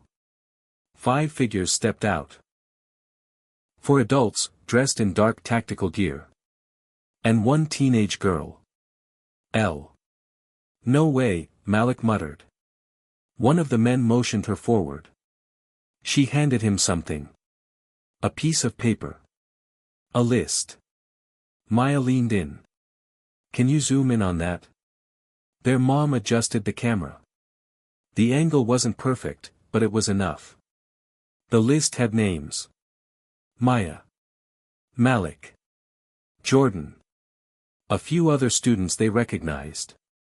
"She's tagging potential recruits," their mom said, voice grim. "Or threats. Or both." Malik clenched his jaw. That means we're running out of time. Maya was silent. Her eyes locked on Elle's face through the grainy footage. She wasn't just a spy. She was a recruiter. An active player. And she was inside their school. The next day, the air at school had shifted again. Tighter. Heavier. Jordan approached Maya between classes, laughing like normal, but Maya could barely focus. "You good?" he asked, frowning. "You've been acting weird lately." She forced a smile. "Yeah. Just tired." But she watched him closely. He didn't know. Not yet. He wasn't part of it. She could feel that. At lunch, things escalated. Elle sat at the same table as Malik, casually opening a water bottle and saying, "So, that Fight Club thing? Turns out it doesn't exist." Malik raised an eyebrow. "Really?" She smiled coolly. "Funny how people like to spread rumors, huh?" He shrugged. "You never know what's real anymore." Her eyes locked onto his. "That's true. You really don't." There it was. The subtle warning. After school, Maya and Malik rushed home. They knew what came next. "They're on to us," Maya told their mom. The fake intel flushed her out, but now she knows we're suspicious. Their mom nodded. "Good. Let her know. Keep the pressure on. The moment she feels like she's losing control, she'll make a mistake." Malik crossed his arms. "What if she doesn't? What if she's just the beginning?" "She is," their mom replied. "But that's the point. Every war starts with the first reveal. Now we know the game board. We know who's playing. And that gives us the edge." Maya leaned back in her chair, exhausted but alert. They had flushed out their first enemy. But the next move would be far more dangerous. Because now, the organization knew they were fighting back. The morning air felt heavier than usual, as if the clouds overhead were carrying more than rain. Maya and Malik stood in silence by the front gate of their school, both dressed in neutral tones, backpacks slung low, every movement calculated. Today wasn't just about surviving. It was about watching, listening, and confirming what they already feared. They were surrounded. "I don't like this," Malik said under his breath. "It's too quiet." "Exactly," Maya replied. "That's how you know something's about to go down." Their mother's words echoed in their heads. "The moment they know you're aware, they'll test your boundaries. Expect them to hit back, not with fists, but with fear." As they entered the building, the difference was subtle but unmistakable. A few students stepped away as they walked past. Teachers avoided eye contact. Even the hallway monitors were different, faces they didn't recognize. Uniformed, but too alert. Too polished. It was like the whole school had been infiltrated overnight. But the moment that confirmed it all came during third period. The intercom buzzed, and a voice they didn't recognize crackled through the speakers. "Malik Carter and Maya Carter, please report to the counselor's office." They froze. Every student turned to look at them. Maya's eyes met Malik's. "This is it."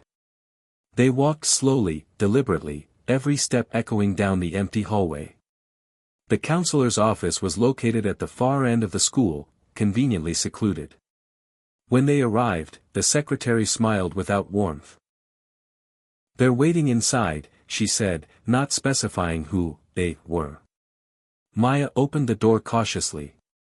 Inside sat two people, a woman in a gray suit with sharp eyes and a man in a blue blazer, arms crossed. Neither wore badges.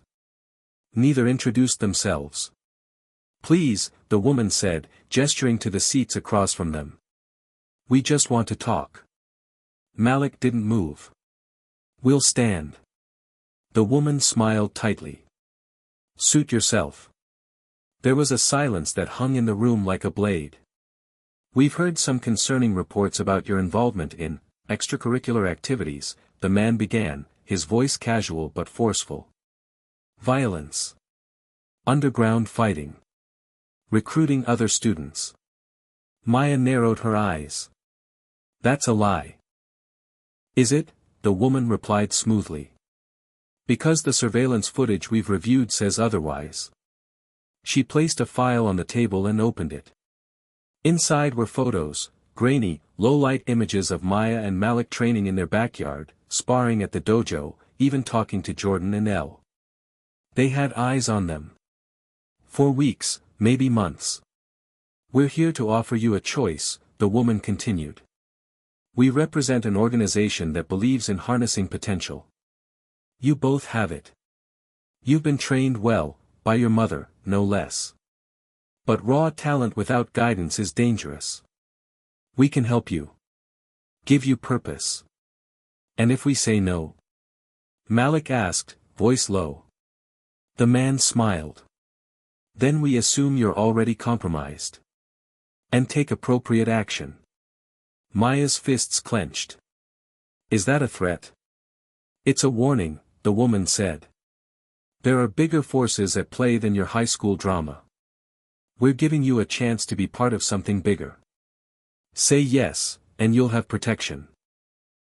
Resources. Power. Malik leaned in. We already have power.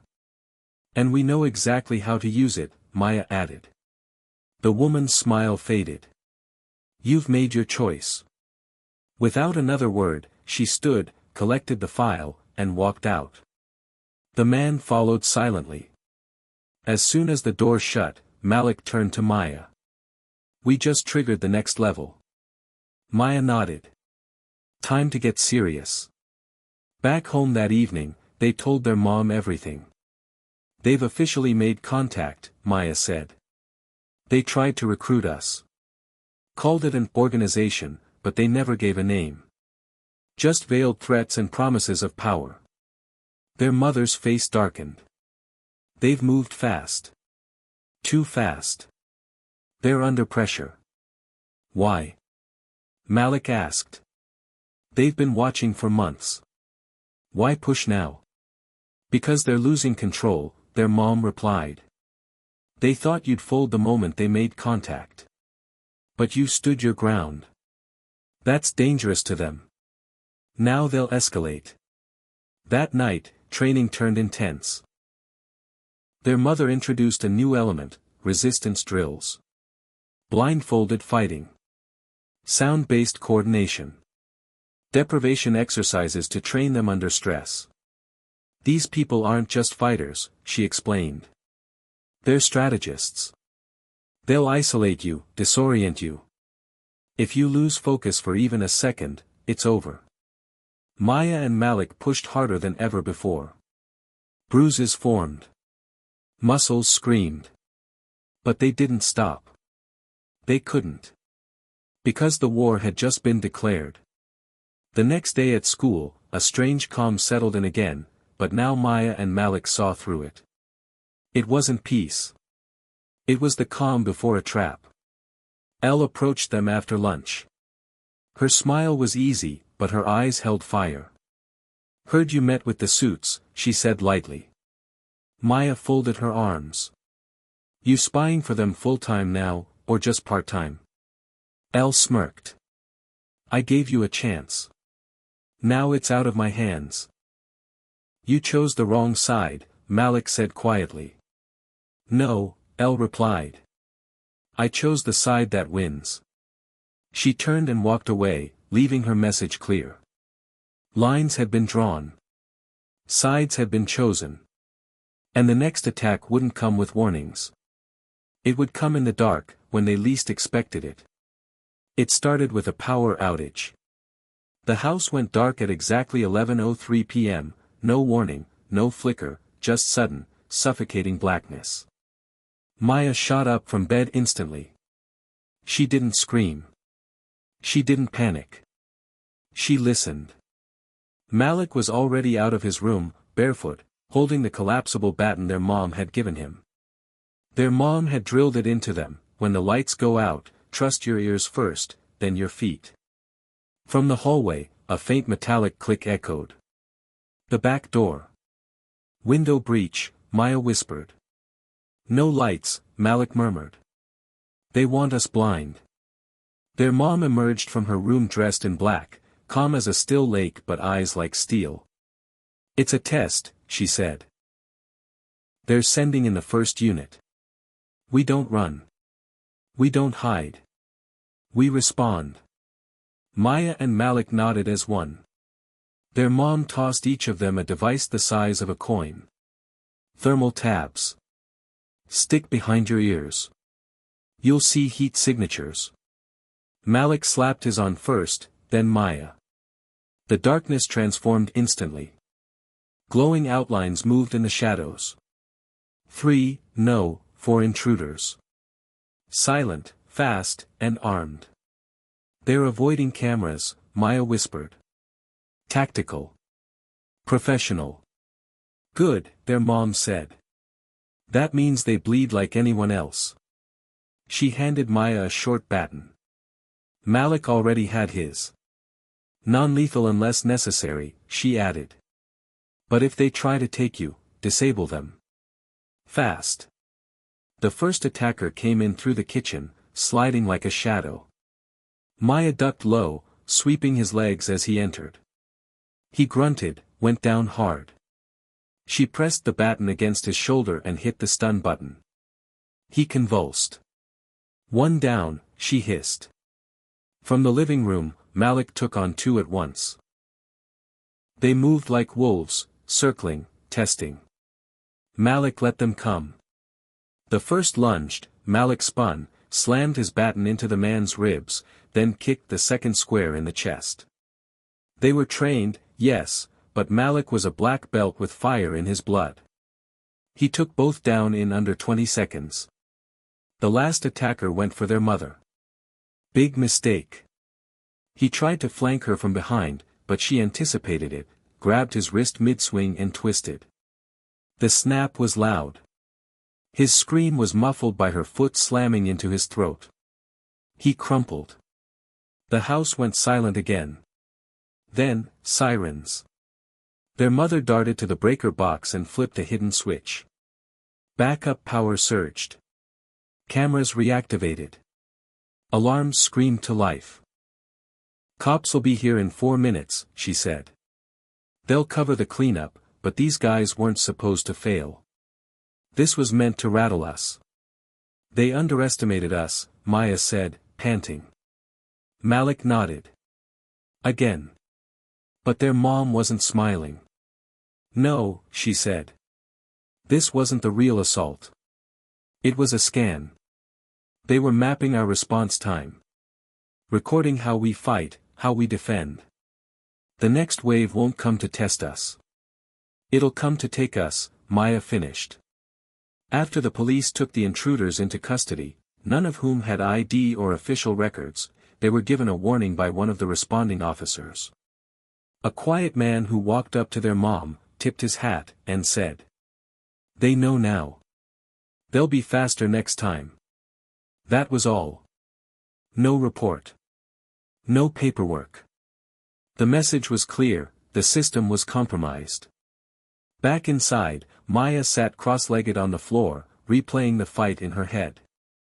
The speed, the precision, these weren't bullies or gangsters. These were trained operatives. Why risk coming into the house, she asked aloud. They had us under surveillance. Why go loud now? Malik leaned against the wall. Because we didn't bend. So they tried to break us. Their mom was silent for a long moment. Then she opened a drawer and pulled out an envelope, sealed, weathered, and marked with a red stamp they hadn't seen before. What's that? Malik asked. She looked at them both. A location. It was given to me years ago.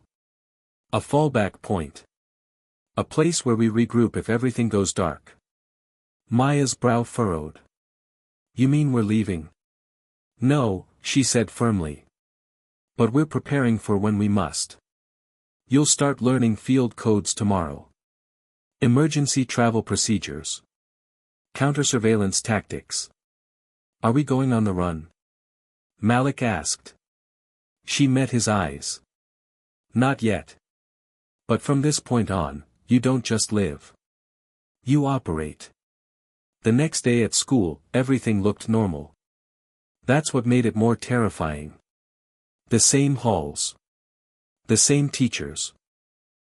The same vending machine that always ate Malik's dollar. But Maya could feel the eyes on her. Watching. Recording. Calculating. Elle was absent. So was Jordan. The tension was building. And at 3:07 p.m., their phones buzzed. Blocked number. You've passed the first test. The real challenge begins tonight. That evening, their mom revealed a hidden compartment under the dojo floor. Inside was a case containing 2 sleek uniforms, black, flexible, reinforced with carbon mesh. Time to become what they fear, she said.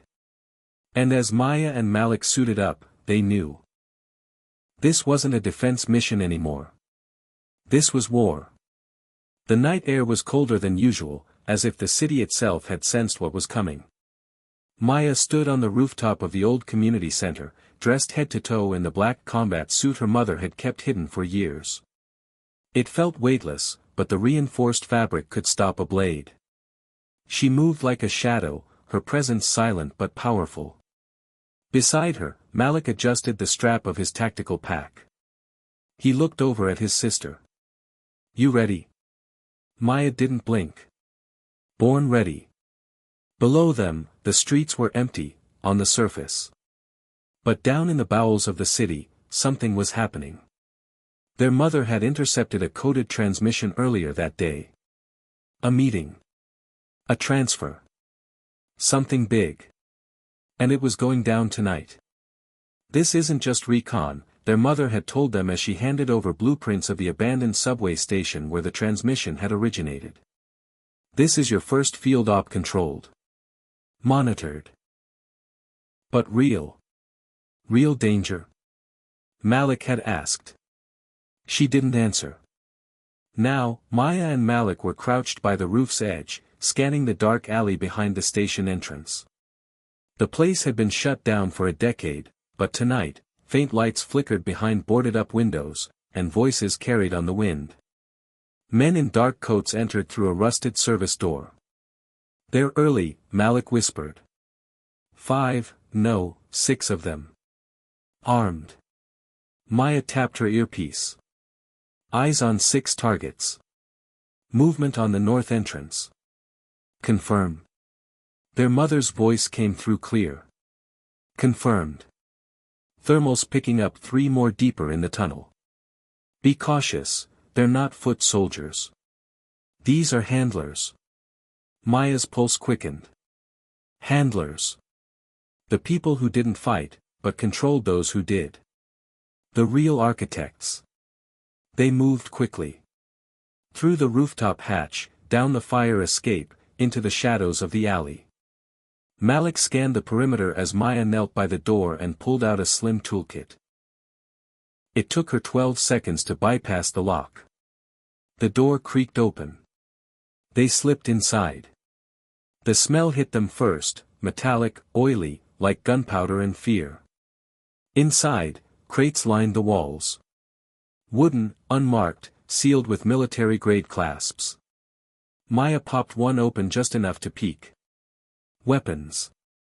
Not handguns. Not rifles. Experimental tech, non-lethal crowd control systems, frequency disruptors, and something that looked like a neural dampener. They're not preparing for a battle, Malik muttered. They're preparing for an occupation. Suddenly, voices. Footsteps echoed down the hall. Maya grabbed Malik's arm, yanked him into a maintenance closet, and shut the door just as 2 men passed by, speaking in low tones. Elle confirmed they're resisting. They won't bend.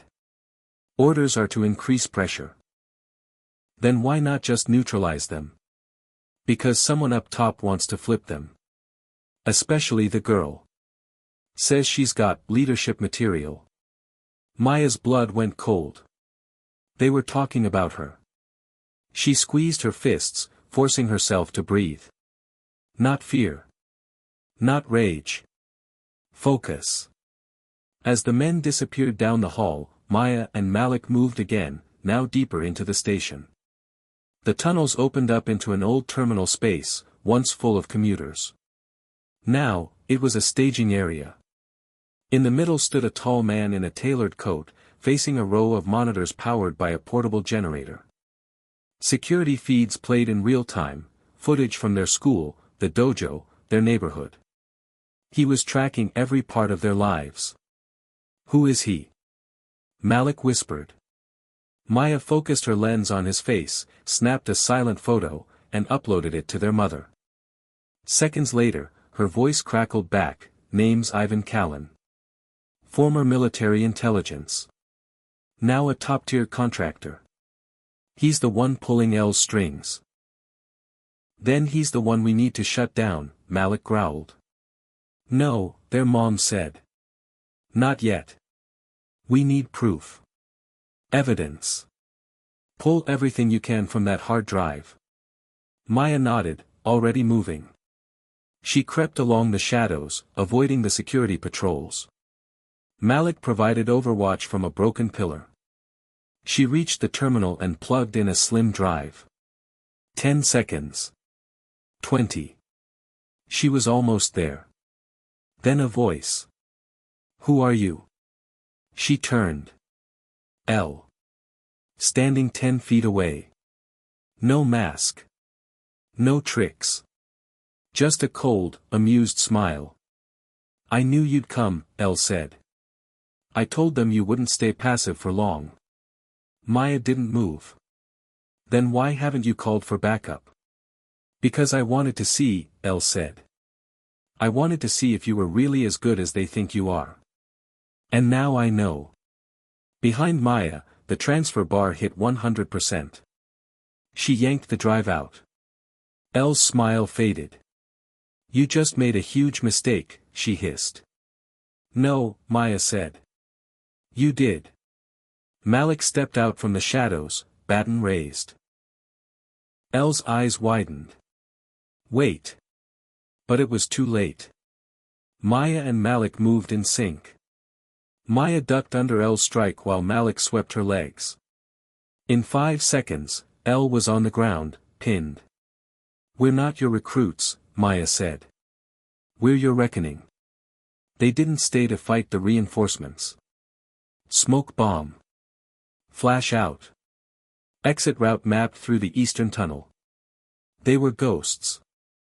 Gone before Ivan Callan even turned around. Back home, they handed the drive to their mom.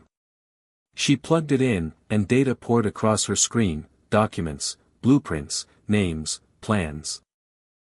This is it, she whispered. Their network. Their hierarchy. Every move they're planning. Malik leaned in. What happens now? She turned, eyes sharp with fire. Now. We go from defense. Maya smiled. To offense.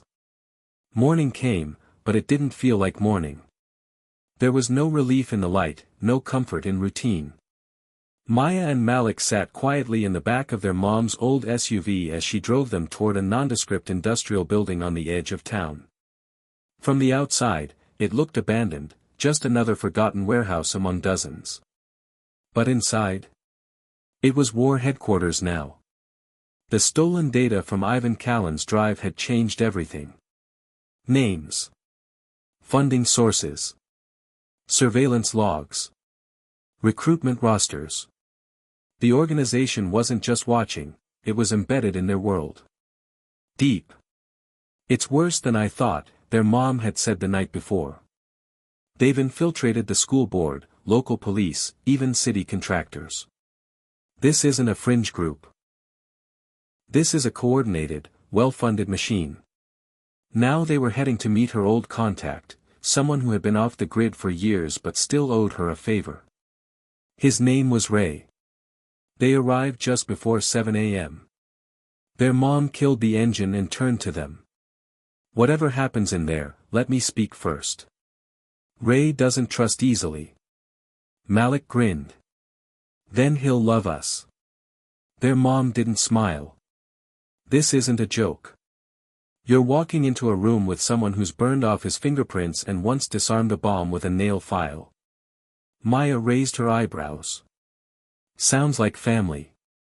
Inside, Ray was exactly what they expected: gray stubble, denim jacket, eyes that had seen war and decided to keep watching anyway. He looked them over with a skeptical grunt. These are the kids, he asked their mom. Mine, she said. Ray nodded slowly. Heard a lot about you too. Black belts. Brains. Disrupting multi-agency espionage units in your spare time. Not bad for teenagers. Maya stepped forward. We're not here for compliments. We're here for help. He smirked. You'll do. Ray's facility, nicknamed the Hollow, was part safe house, part weapons lab, part hacker bunker. Every wall was covered in screens or schematics. It was overwhelming at first, but then Maya noticed something. They weren't alone. 3 other young operatives were already inside. Teenagers. Maybe a little older. Each trained. Each focused. This is your temporary team, Ray said. Think of it as junior varsity vigilantes. Everyone here has beef with the organization. Personal beef. He pointed at a lanky kid with bright green headphones. That's Theo. Code junkie. Could break into NASA if he cared enough. Theo gave a lazy salute. Next, a girl with short cropped hair and combat boots. That's Rena. Former gymnast. She moves like smoke. Rena nodded once. No smile. And that's Caleb, Ray said, motioning to a muscular teen with a quiet intensity. Ex-military brat. Knows 4 languages and can tie 80 knots. Don't ask why. Caleb extended a hand. Malik shook it firmly. So, Maya said, folding her arms, you're building a resistance. Ray raised a brow. Not yet. But thanks to you, we have the blueprint. Ivan Callan's files gave us everything we needed to understand their structure. Now it's about hitting them where it hurts. Malik's eyes narrowed. What's the first target? Ray tapped a screen. Your school. Back at school, nothing had changed, and that was the problem. No new security. No warnings. No lockdowns. They were pretending everything was normal. Maya, Malik, Theo, Rena, and Caleb spread out in coordinated sweeps, searching for signs of active infiltration. They weren't looking for students anymore. They were hunting embedded agents. Adults. Staff. Rena found it first. In the sub-basement beneath the theater department, a space even most teachers didn't know existed, was a hidden door. Inside was a room lined with monitors showing live feeds from nearly every hallway in the school. Unauthorized surveillance, Ray confirmed through their earpieces. This isn't district-issued tech. This is government-grade. Someone's watching students outside official channels. Maya clenched her fists. Elle said they were preparing to take control. They already did, Caleb replied. This school is a hub. Not just a target. That's when Maya noticed something on the screen. A timestamp. From last night. And on the footage. Their house. Pull that, she snapped. Now. Theo patched in remotely and downloaded the video. Ray watched from the hollow, jaw tight. They've been feeding intel from the school to Ivan directly, he said. Through a closed-loop network hidden in the school's fiber line. It's a data farm. They're spying on students' homes. Malik asked. No, Ray said grimly. They're selecting new operatives. That night, the team regrouped in the hollow. Ray laid out the plan. We shut down the network from inside. Tomorrow, while the school's in session, Maya and Malik get into the server hub, located behind the faculty lounge. Theo will walk you through the code. Rena and Caleb will create distractions. What happens when they realize we're in? Malik asked. They'll send people to stop you, Ray said. Real ones. Not bullies. Not students. Operators. Maya cracked her knuckles. Let them come. Their mom walked in at that moment, holding a box. Inside were two new devices, compact, chrome, and shaped like knuckles. Shock grips, she said. Punch with one of these and you'll short-circuit most electronic gear, and a few ribs, if necessary. Maya smiled. Now we're talking. The night before the operation, Maya sat alone on the roof of the hollow, staring up at the stars. Malik joined her with 2 bottles of water. You think we're ready? He asked. No, she said honestly. But we're going anyway. Malik nodded. We always do. She looked over at him. Tomorrow changes everything. Good, he said. It needs to. They bumped fists in the dark. And somewhere far off, Ivan Callan was preparing for them, too. He just didn't know how far they were willing to go. The day started with forced calm, the kind of calm that made Maya's skin itch. She walked through the front doors of the school like it was any other Wednesday, but everything inside her buzzed with anticipation. Malik flanked her right side. Theo, dressed like a low-effort slacker with his signature green headphones, gave them a thumbs-up from the courtyard. Rena and Caleb were already in position. They weren't students today. They were soldiers. The plan was simple on paper. 1. Rena and Caleb would initiate controlled chaos, a fire alarm followed by a staged fight near the cafeteria. 2. Theo, connected remotely through the school's compromised network, would keep surveillance feeds looped for a 4-minute window. 3. Maya and Malik would breach the faculty server room hidden behind the false panel in the lounge. 4. They'd inject a virus that would burn the secret data relay from inside, cutting Ivan Callan off from his eyes and ears. They had 7 minutes total. No mistakes. Rena tossed the magnesium smoke capsule into the science wing's AC vent. White fog spewed through the hallways, harmless but dramatic. Fire alarms screamed. Students poured into the halls. Theo's voice came through Malik's earpiece. Smoke's rolling. Fire drills initiated. Looping cameras, now. Caleb launched himself at one of the school's covert operatives, Coach Briggs. They collided near the gym doors in a theatrical scuffle that involved flipped trays, shouted curses, and a healthy dose of real impact. From a distance, it looked like a student meltdown. From the right angle, it looked like war.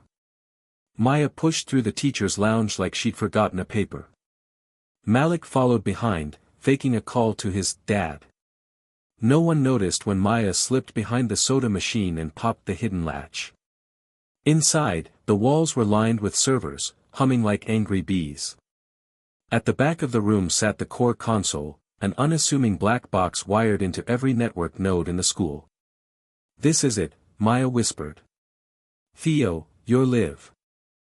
Theo's voice crackled through. Plug in the drive, port 3. Then hold still, it'll take 40 seconds to upload the virus. Maya slid the drive in and counted silently. 10 seconds. 20. Then, the lights flickered. Someone's reversing the loop, Theo shouted. You've got company incoming, less than 90 seconds. Malik slammed the door shut and locked it. Time to hold the line. The first one through the door wasn't a student. It was Mr. Alden, the assistant principal with the 2 straight spine and 2 cold eyes. But there was nothing academic about how he moved. He dropped into a low stance and lunged with speed that screamed military. Malik blocked him midair, twisting his body with a judo throw that slammed Alden into the floor. "He's enhanced," Malik grunted. "No way he's moving like that at his age."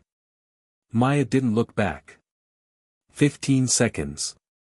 A second attacker burst in, this one younger, faster. Maya ducked under his swing and struck with the shock grip. The jolt dropped him immediately. Then came a third, female, agile, striking with a baton. This wasn't a break-in anymore. It was a war zone. The drive lit green. "Virus injected," Theo confirmed. Data loop scrambled. Their internal systems fried. Malik yanked the drive free while Maya grabbed her phone and snapped a final screenshot, evidence of the surveillance program routing to Ivan Callan's central hub. "Mission accomplished," she panted. But they weren't done yet. Outside the door, more footsteps. "Heavy. Exits blocked," Malik said. "Plan B," Maya replied. She slammed open the utility panel behind the server racks. A maintenance tunnel led down into the boiler room crawlspace, tight, dusty, and long. "Let's go," she hissed. They dropped into the dark and crawled. Behind them, the attackers tried forcing the door, but the heavy server racks bought them time. Rena met them at the boiler room exit, out of breath but smiling. "You guys made some noise," she said. "Good noise." Caleb was behind her, holding a walkie. "Cops are inbound. I tipped them off anonymously, said someone was running an illegal server farm in the school basement. They'll find the wreckage." Maya grinned. "Let Ivan clean up that mess." They exited through the loading dock and disappeared into the crowd of evacuees and confused faculty. Mission success. That night, back at the Hollow, Ray poured 3 glasses of something fizzy and celebratory. He raised one toward Maya and Malik. "You burned one of their strongest surveillance nodes," he said. "That sets them back months. Maybe longer." Theo leaned back in his chair. "We've got packet traces routing back to Callan's primary facility now. Once we triangulate, we'll know exactly where he's operating." Maya's face hardened. "Then we hit them next." But their mother stepped forward. "Not yet." Everyone turned. "They'll hit back first," she said. "And next time, they won't send operatives." She laid out a photo on the table, blurry, low resolution, but clear enough. Ivan Callan. In a private jet. Not alone. Sitting beside him. L. In full uniform. "You think the breach today stopped him?" their mom asked. "He was already en route to his next phase." Malik looked up, eyes sharp. "Which is?" She pointed to a map. A location circled in red. "The dojo." The dojo was quiet. Too quiet. Maya stood in the middle of the mat where she and Malik had thrown their first punches as kids, her body still, mind racing. The wooden floor creaked under her feet, as if it sensed what was coming. "They're going to hit here next," their mom had warned. "Not because they need to, but because they want to destroy what you believe in." The dojo wasn't just a training space. It was home. It was discipline, history, strength. And Ivan Callan wanted to tear it down, not for strategic gain, but psychological dominance. Maya wouldn't let him. Malik double-checked the perimeter, security cams synced with Ray's remote system, traps set at every entrance. Rena and Caleb stood watch at the rooftop and alley. Theo was on overwatch from the Hollow, flying a mini drone above the building for thermal reads. "We've got maybe 20 minutes before their convoy reaches the block," Theo said through the comms. 2 SUVs. 4 heat signatures per vehicle. Definitely armed. "They're not coming to talk," Malik muttered. "No," Maya said. "They're coming to erase." She walked through the dojo slowly, hand tracing the old weapons on the wall, bow staffs, wooden swords, nunchaku. She stopped at the framed black and white photo of their late father in full GI, bowing to the camera. She bowed back. "I promise we'll protect this," she whispered. Rena's voice crackled in, "Convoys pulling up. Front and back." Caleb added, "Multiple exit points being blocked. No uniforms. Military boots." Their mom's voice, calm and focused, came through, "They'll breach fast. No time for negotiation. Keep it clean, keep it tight." Maya and Malik took their positions, one on each side of the entrance. A deep silence fell. Then, boom. The front door blew inward with a concussive blast.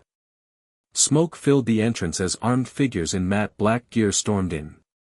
Maya met the first one head-on, swept low, pivoted, slammed her knee into his chest. He collapsed. Another charged her, baton raised.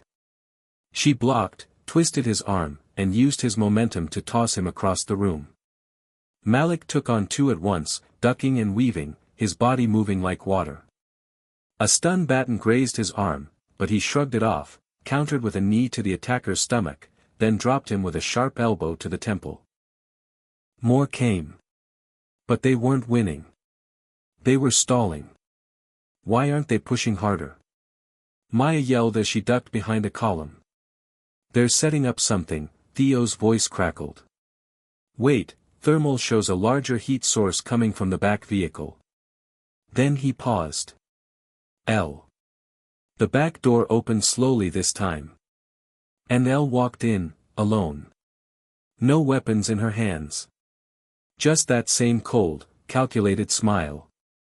Maya stepped forward. "Here to finish what you started?" Elle tilted her head. "I'm here to offer you a future." "Funny," Malik said, stepping beside his sister. "Because we're here to end yours." Elle exhaled, almost sympathetically. "Ivan doesn't want you dead. He wants you flipped. Controlled. Do you know how valuable you are, Maya?" "Malik? The organization doesn't just break enemies. It absorbs them." "We'd rather burn than be absorbed," Maya spat. Elle smiled. "Then burn." She raised her wrist, and tapped a hidden device. The floor beneath them vibrated. Theo screamed into the earpiece, "Get out, now. They've planted charges, the whole block." Maya didn't hesitate. She ran to the center pillar and flipped the emergency trapdoor. It led to the old storm tunnels beneath the dojo. "Go." Malik shoved Rena and Caleb through the back as the walls began to groan. Debris fell from the ceiling. "Where's Mom?" Maya yelled. "She's still inside." Malik shouted. Maya turned to run back, but a deafening explosion knocked her off her feet. The dojo's ceiling gave way, and flames engulfed the outer walls.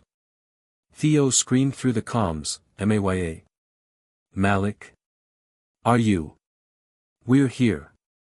Maya coughed, dragging herself through the trapdoor. "We're underground, exit Route 6. Malik was already hauling Caleb, who had taken shrapnel to the leg. Rena lit the emergency path with her flashlight. The old sewer tunnel was collapsing behind them. Smoke chased them like a living thing. Above them, the dojo, their home, was dying. They emerged 4 blocks away through a maintenance hatch. Smoke trailed from the top of the hill. Sirens blared in the distance. Theo and Ray met them at the van. Maya fell to her knees, coughing hard, covered in ash. Malik helped Caleb into the van. "We lost it." "No," their mom's voice came. Everyone turned. She stood by the alley entrance, limping, bruised, but alive. Maya ran to her and wrapped her in a hug so tight it hurt. Their mom whispered, "They took the dojo. But they didn't take us." Ray stepped forward. "We found what they left behind." He held up a charred but intact drive. Their next location. Callan's base of operations. Theo plugged it in and pulled up the GPS ping. They all stared at the blinking red dot. Malik said it first, so that's where this ends. Maya nodded. Let's finish it. The wind howled through the Arizona desert as Maya stepped out of the SUV and stared at the compound ahead. It rose out of the cracked earth like a fortress, high walls, infrared towers, barbed wire glinting under the hot sun. Ivan Callan's stronghold. Malik joined her, silent for a moment. Funny how the end of the road looks a lot like the beginning. She glanced over. What do you mean? Our first fight wasn't in a dojo or on the street. It was in our own heads. Deciding if we'd run, or stand. Maya gave a tight nod. And we chose to stand. Behind them, their team assembled, Rena, Caleb, Theo, their mom, and Ray. Everyone bruised, tired, but ready. No more surveillance. No more retreats. This was it. Under the cover of a sandstorm sweeping in from the west, Rena and Caleb approached the north wall, scaling it using camel-cloak repelling gear. Theo jammed the compound's comms from a mobile unit stashed in a nearby cave. The signal blackout gave them exactly 6 minutes before someone noticed. Maya and Malik entered through a drainage culvert, guided by blueprints they'd pulled from Callan's own drive. Inside was a warren of steel corridors and reinforced doors. The layout was clinical. But the vibe? Straight up villainous. Black uniforms. Facial scanners. Armed personnel on silent patrol. This place gives off serious dystopia vibes, Malik muttered as they ducked behind a power conduit. Let's end it before it becomes one, Maya replied. They made it to the central operations room, Callan's lair. Ray's voice crackled in through the comms. You're 2 levels down from the command node. Get to it, plug in the scrub virus, and transmit the files to the news feeds. We expose them now. Or never. Maya and Malik burst through the final security door, dispatching 2 guards with fluid, synchronized strikes. The room inside glowed with monitors, every screen flashing maps, target rosters, and surveillance grids. At the center stood Ivan Callan. Calm. Composed. Smiling. I was wondering when you'd arrive, he said. Maya stepped forward. No more games. Oh, but this isn't a game. It's a pivot. A moment where you either become part of the system, or you're crushed by it. Malik scoffed. You lost your system when you tried to erase our lives. Callan sighed. Children with power always think they're righteous. But power isn't about justice. It's about leverage. He tapped a console. Behind him, Elle appeared, armed and armored, flanked by 2 elite operatives. Maya narrowed her eyes. You survived the dojo. Elle smiled. You thought a few flames would stop me? I built this network. I am this system.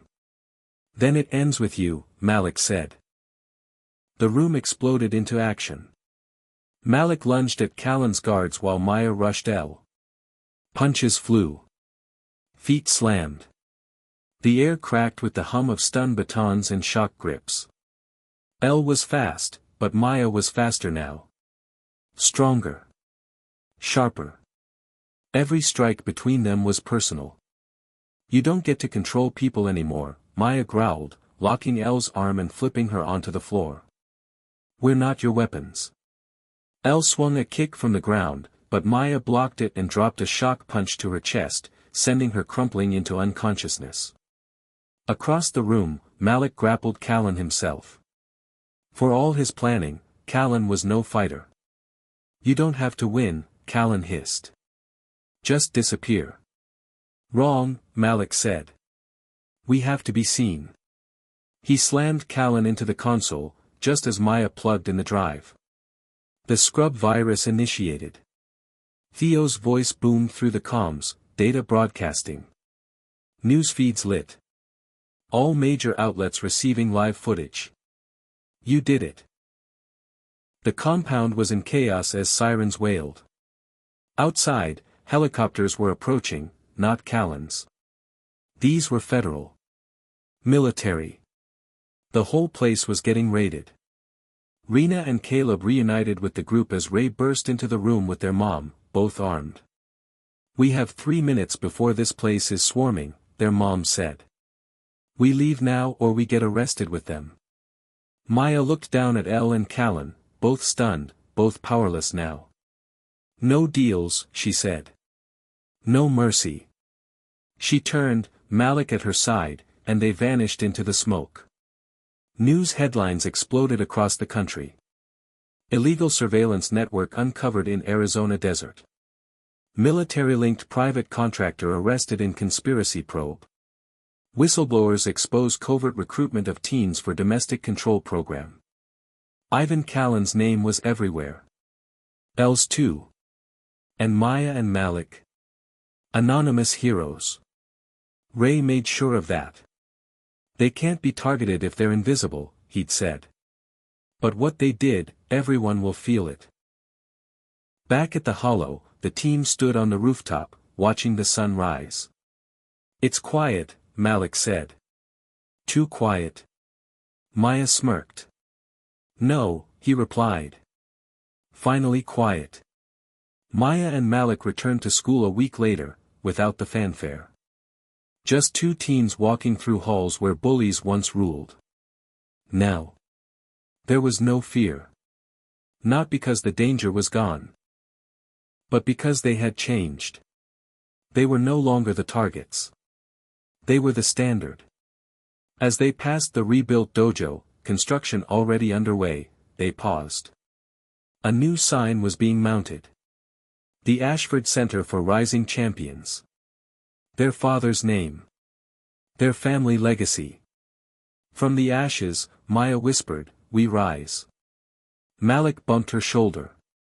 "Bet they'll think twice before messing with black belts again." They both smiled. Because the truth was. Racist bullies picked the wrong twins. The sun was setting behind the mountains when Maya got the call. She was sitting on the edge of the dojo's rebuilt front porch, sweat still fresh on her brow from an intense sparring session. Malik had gone inside to grab water, but she needed the quiet. The peace. Until her phone buzzed. No caller ID. She hesitated, then answered. A voice spoke. Male. Calm. Measured. The twins who burned down a secret operation before they graduated high school. Impressive. Maya's spine stiffened. Who is this? Not your enemy. Not yet. Just someone who thinks you should know. Ivan Callan wasn't the top of the pyramid. He was a cog. A pause. And you just made the whole machine pay attention. The call ended. Inside, Malik tossed her a water bottle. You good? She looked at him, tension in her jaw. We're not done, she said flatly. Malik raised an eyebrow. I thought we were. Headlines, takedown, burned base, Elle in custody. Maya stood. Callan wasn't working alone. Malik went still. You sure? She nodded. And they know our names now. Ray sat alone in a parking garage, reading a sealed file folder. The pages were stamped, redacted, more than they were legible. He flipped to the last page and stared at a photo, grainy, aerial, but unmistakable. A meeting. Men in suits. Private airfield. One of them. Not Callan. Older. Beside him, a woman with a distinct facial scar. Ray sighed. Damn it. We've been playing checkers on a chessboard. He hit send. A text to Maya. It's not over. Level 2 unlocked. The dojo buzzed with energy again, students returning, community programs restarting, and the twins being quietly celebrated as local legends. But Maya and Malik didn't feel like legends. They felt, watched. That night, as they walked home from the dojo under streetlights and desert wind, a black sedan slowly turned the corner at the far end of the street. Windows tinted. No plates. Malik noticed first. Don't react, he said under his breath. I see it, Maya replied. The car paused for a beat, then drove away. Theo burst through the door holding a tablet. We've got a problem. Rena looked up. Bigger than usual. He turned the screen to show them a government contract database, one just leaked by whistleblower sources. It showed new funding approved for a Youth Security Compliance Initiative, a rebranded version of Callan's old program. Approved. Funded. Active. Caleb read the project sponsor aloud. Department of Homeland Contingency and Control. Ray stepped in from the shadows, arms crossed. They didn't shut it down, he said. They just changed the name. Another silence. Heavier than the last. Then Maya spoke. We took down a branch. Not the tree. Malik nodded. Time to sharpen the axe. Their mom entered, already in travel gear. Then you'll need new passports. New names. And new allies. Ray smiled grimly. I know just the place. A white-gloved hand tapped a desk. A digital map zoomed in on Arizona, then fanned out across the United States. Another voice spoke in the shadows. Activate the Sentinels. We underestimated the Ashford twins. We won't make that mistake again. Next time, we control them. Fade to black. The cool wind of the desert night swept through the cracks of the old barn, the faint hum of the nearby freeway far in the distance. Maya sat at the old wooden table inside the hollow, staring at the latest intel that Theo had hacked together. Malik was beside her, tapping his fingers against the table, restless. How much longer are we going to keep running? Malik asked, his voice low. Maya's fingers ran across the map on the screen. Arizona. The underground network they had dismantled. The new government initiative that had replaced Callan's operation. It was all connected. I don't know, Maya replied, her gaze locked on the flashing pins. But we have to know who's pulling the strings now. Callan wasn't the mastermind. Someone else is still in control, and they're not going to stop just because we put them on the radar. Ray walked in from the back of the barn, his expression serious. He was carrying another one of the mysterious files that had been circulating. It was thick, classified, and had a black stamp of urgent. You're not going to like this, Ray said, dropping the file onto the table. This came from a contact I've got inside the Capitol. The Department of Homeland Contingency and Control has been in the works for a lot longer than we thought. They're looking for specific recruits. The project has expanded. Maya flipped open the file, scanning through the first few pages. Names. Locations. Training centers across the country. She paused when her eyes landed on a familiar name. L. Malik stood up. She's alive. I knew it. Callan's last words, he said, she was more important. Maya didn't respond, her mind reeling. This goes way beyond just us. This isn't some small operation. They've got a whole system in place. They're recruiting from the next generation, teens like us, building an army. Ray nodded grimly. They want you, Maya. You and Malik. They want to turn you. Maya shook her head. Not going to happen. Theo, who had been quiet up until this point, leaned forward. They'll keep coming. You know that, right? They won't stop until they either bring you in, or eliminate you. Maya's fist clenched around the edge of the table. Then we're going to make them regret it. Somewhere deep in the Nevada desert, a heavily fortified facility sat behind high iron gates. The walls were lined with security cameras, armed guards patrolling the perimeter. The facility was nondescript on the outside, but on the inside, it was a breeding ground for something much darker. Inside, Elle walked through a hall of stainless steel doors, her footsteps echoing in the silence. Her sharp, calculating gaze never wavered. She had come a long way from the burned-out wreckage of their dojo. Her mission was clear now: find the twins.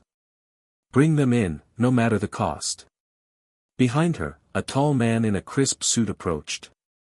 His voice was cold, businesslike. Is everything in place? Elle glanced back, nodding. The recruits are ready. But the Ashford twins, they're not ordinary. They've already become too much of a symbol. If we bring them in, we risk creating a martyrdom. If they resist, she paused, her smile dark. Then we crush them. The man, known only as Director Carter, nodded. We'll proceed with caution, but we can't let them slip through again. This time, we'll control the narrative. They won't be able to fight against a system they don't understand. Elle turned her attention to the window that overlooked the training yard. Inmates. Young, strong, hungry for power, moved through drills. Some were only a year or two younger than the Ashford twins. But they weren't fighters. Not yet. They'd be molded, controlled, bent to the will of the Department of Homeland Contingency and Control. Get me the twins, Elle said quietly, her voice steely. Maya slammed the file closed, her heart pounding. We need to make them come to us. They're building an army of pawns, and the only way we can stop them is if we hit them where it hurts. Malik looked up from his laptop, eyes narrowed. I've been tracing some of their key players. There's a weapons cache in the desert, just outside of Tucson. It's too big to be a coincidence. Theo raised an eyebrow. You want to raid it? We have no choice, Maya said. We take them down before they can move forward with their plans. If we can get to their resources, we stop them from building an army. And maybe we can force them into a corner. Ray stood up, his hands resting on the table. I can help with logistics. Get us in and out clean. I'll handle the intel, Theo said. I'll put together a team for reconnaissance. Maya turned to her mom, who had been quiet for the past few minutes. Mom, are you with us on this? Their mom met Maya's eyes, her expression calm but resolute. I've been with you since the beginning. This war, it's personal. And I won't let them take any more from our family. Malik clenched his fists. Then let's finish this. The next few days were a blur of preparation. The team worked in full force, Ray securing equipment, Theo gathering intel, Rena and Caleb readying themselves for backup. Their moms spent hours training them on new techniques, weapons, and escape routes. The twins spent their days sharpening their fighting skills, preparing for the inevitable confrontation that was coming. They had the element of surprise, but they needed to move fast. The Department of Homeland Contingency and Control was a shadowy figure, and its tendrils spread far beyond what they had initially believed. But for Maya and Malik, there was no backing down. The desert held secrets. And it was time to unearth them. It was midnight when they finally set out, driving through the dusty roads, their headlights cutting through the vast expanse of sand. The tension in the air was palpable, but Maya and Malik both knew, this was the beginning of the end. They couldn't afford to be afraid anymore. Keep your heads down, Malik said to their crew, his voice steady. We're not just going in to break up a weapons stash. We're going to send a message. We take it all, Maya added, eyes fixed on the horizon. Everything. Ray nodded from the driver's seat. I'll get us in close. No alarms. No witnesses. Maya checked her gear one last time, making sure everything was in place. Her mind raced with thoughts of Elle, of the people they had left behind in the wake of their last mission. But there was no time for doubt now. The storm was coming. And this time, they were ready to face it head-on. Hit subscribe and leave a comment with where you're watching from. This story might just spark a new beginning. What's one thing that always pushes you forward, even when things get tough?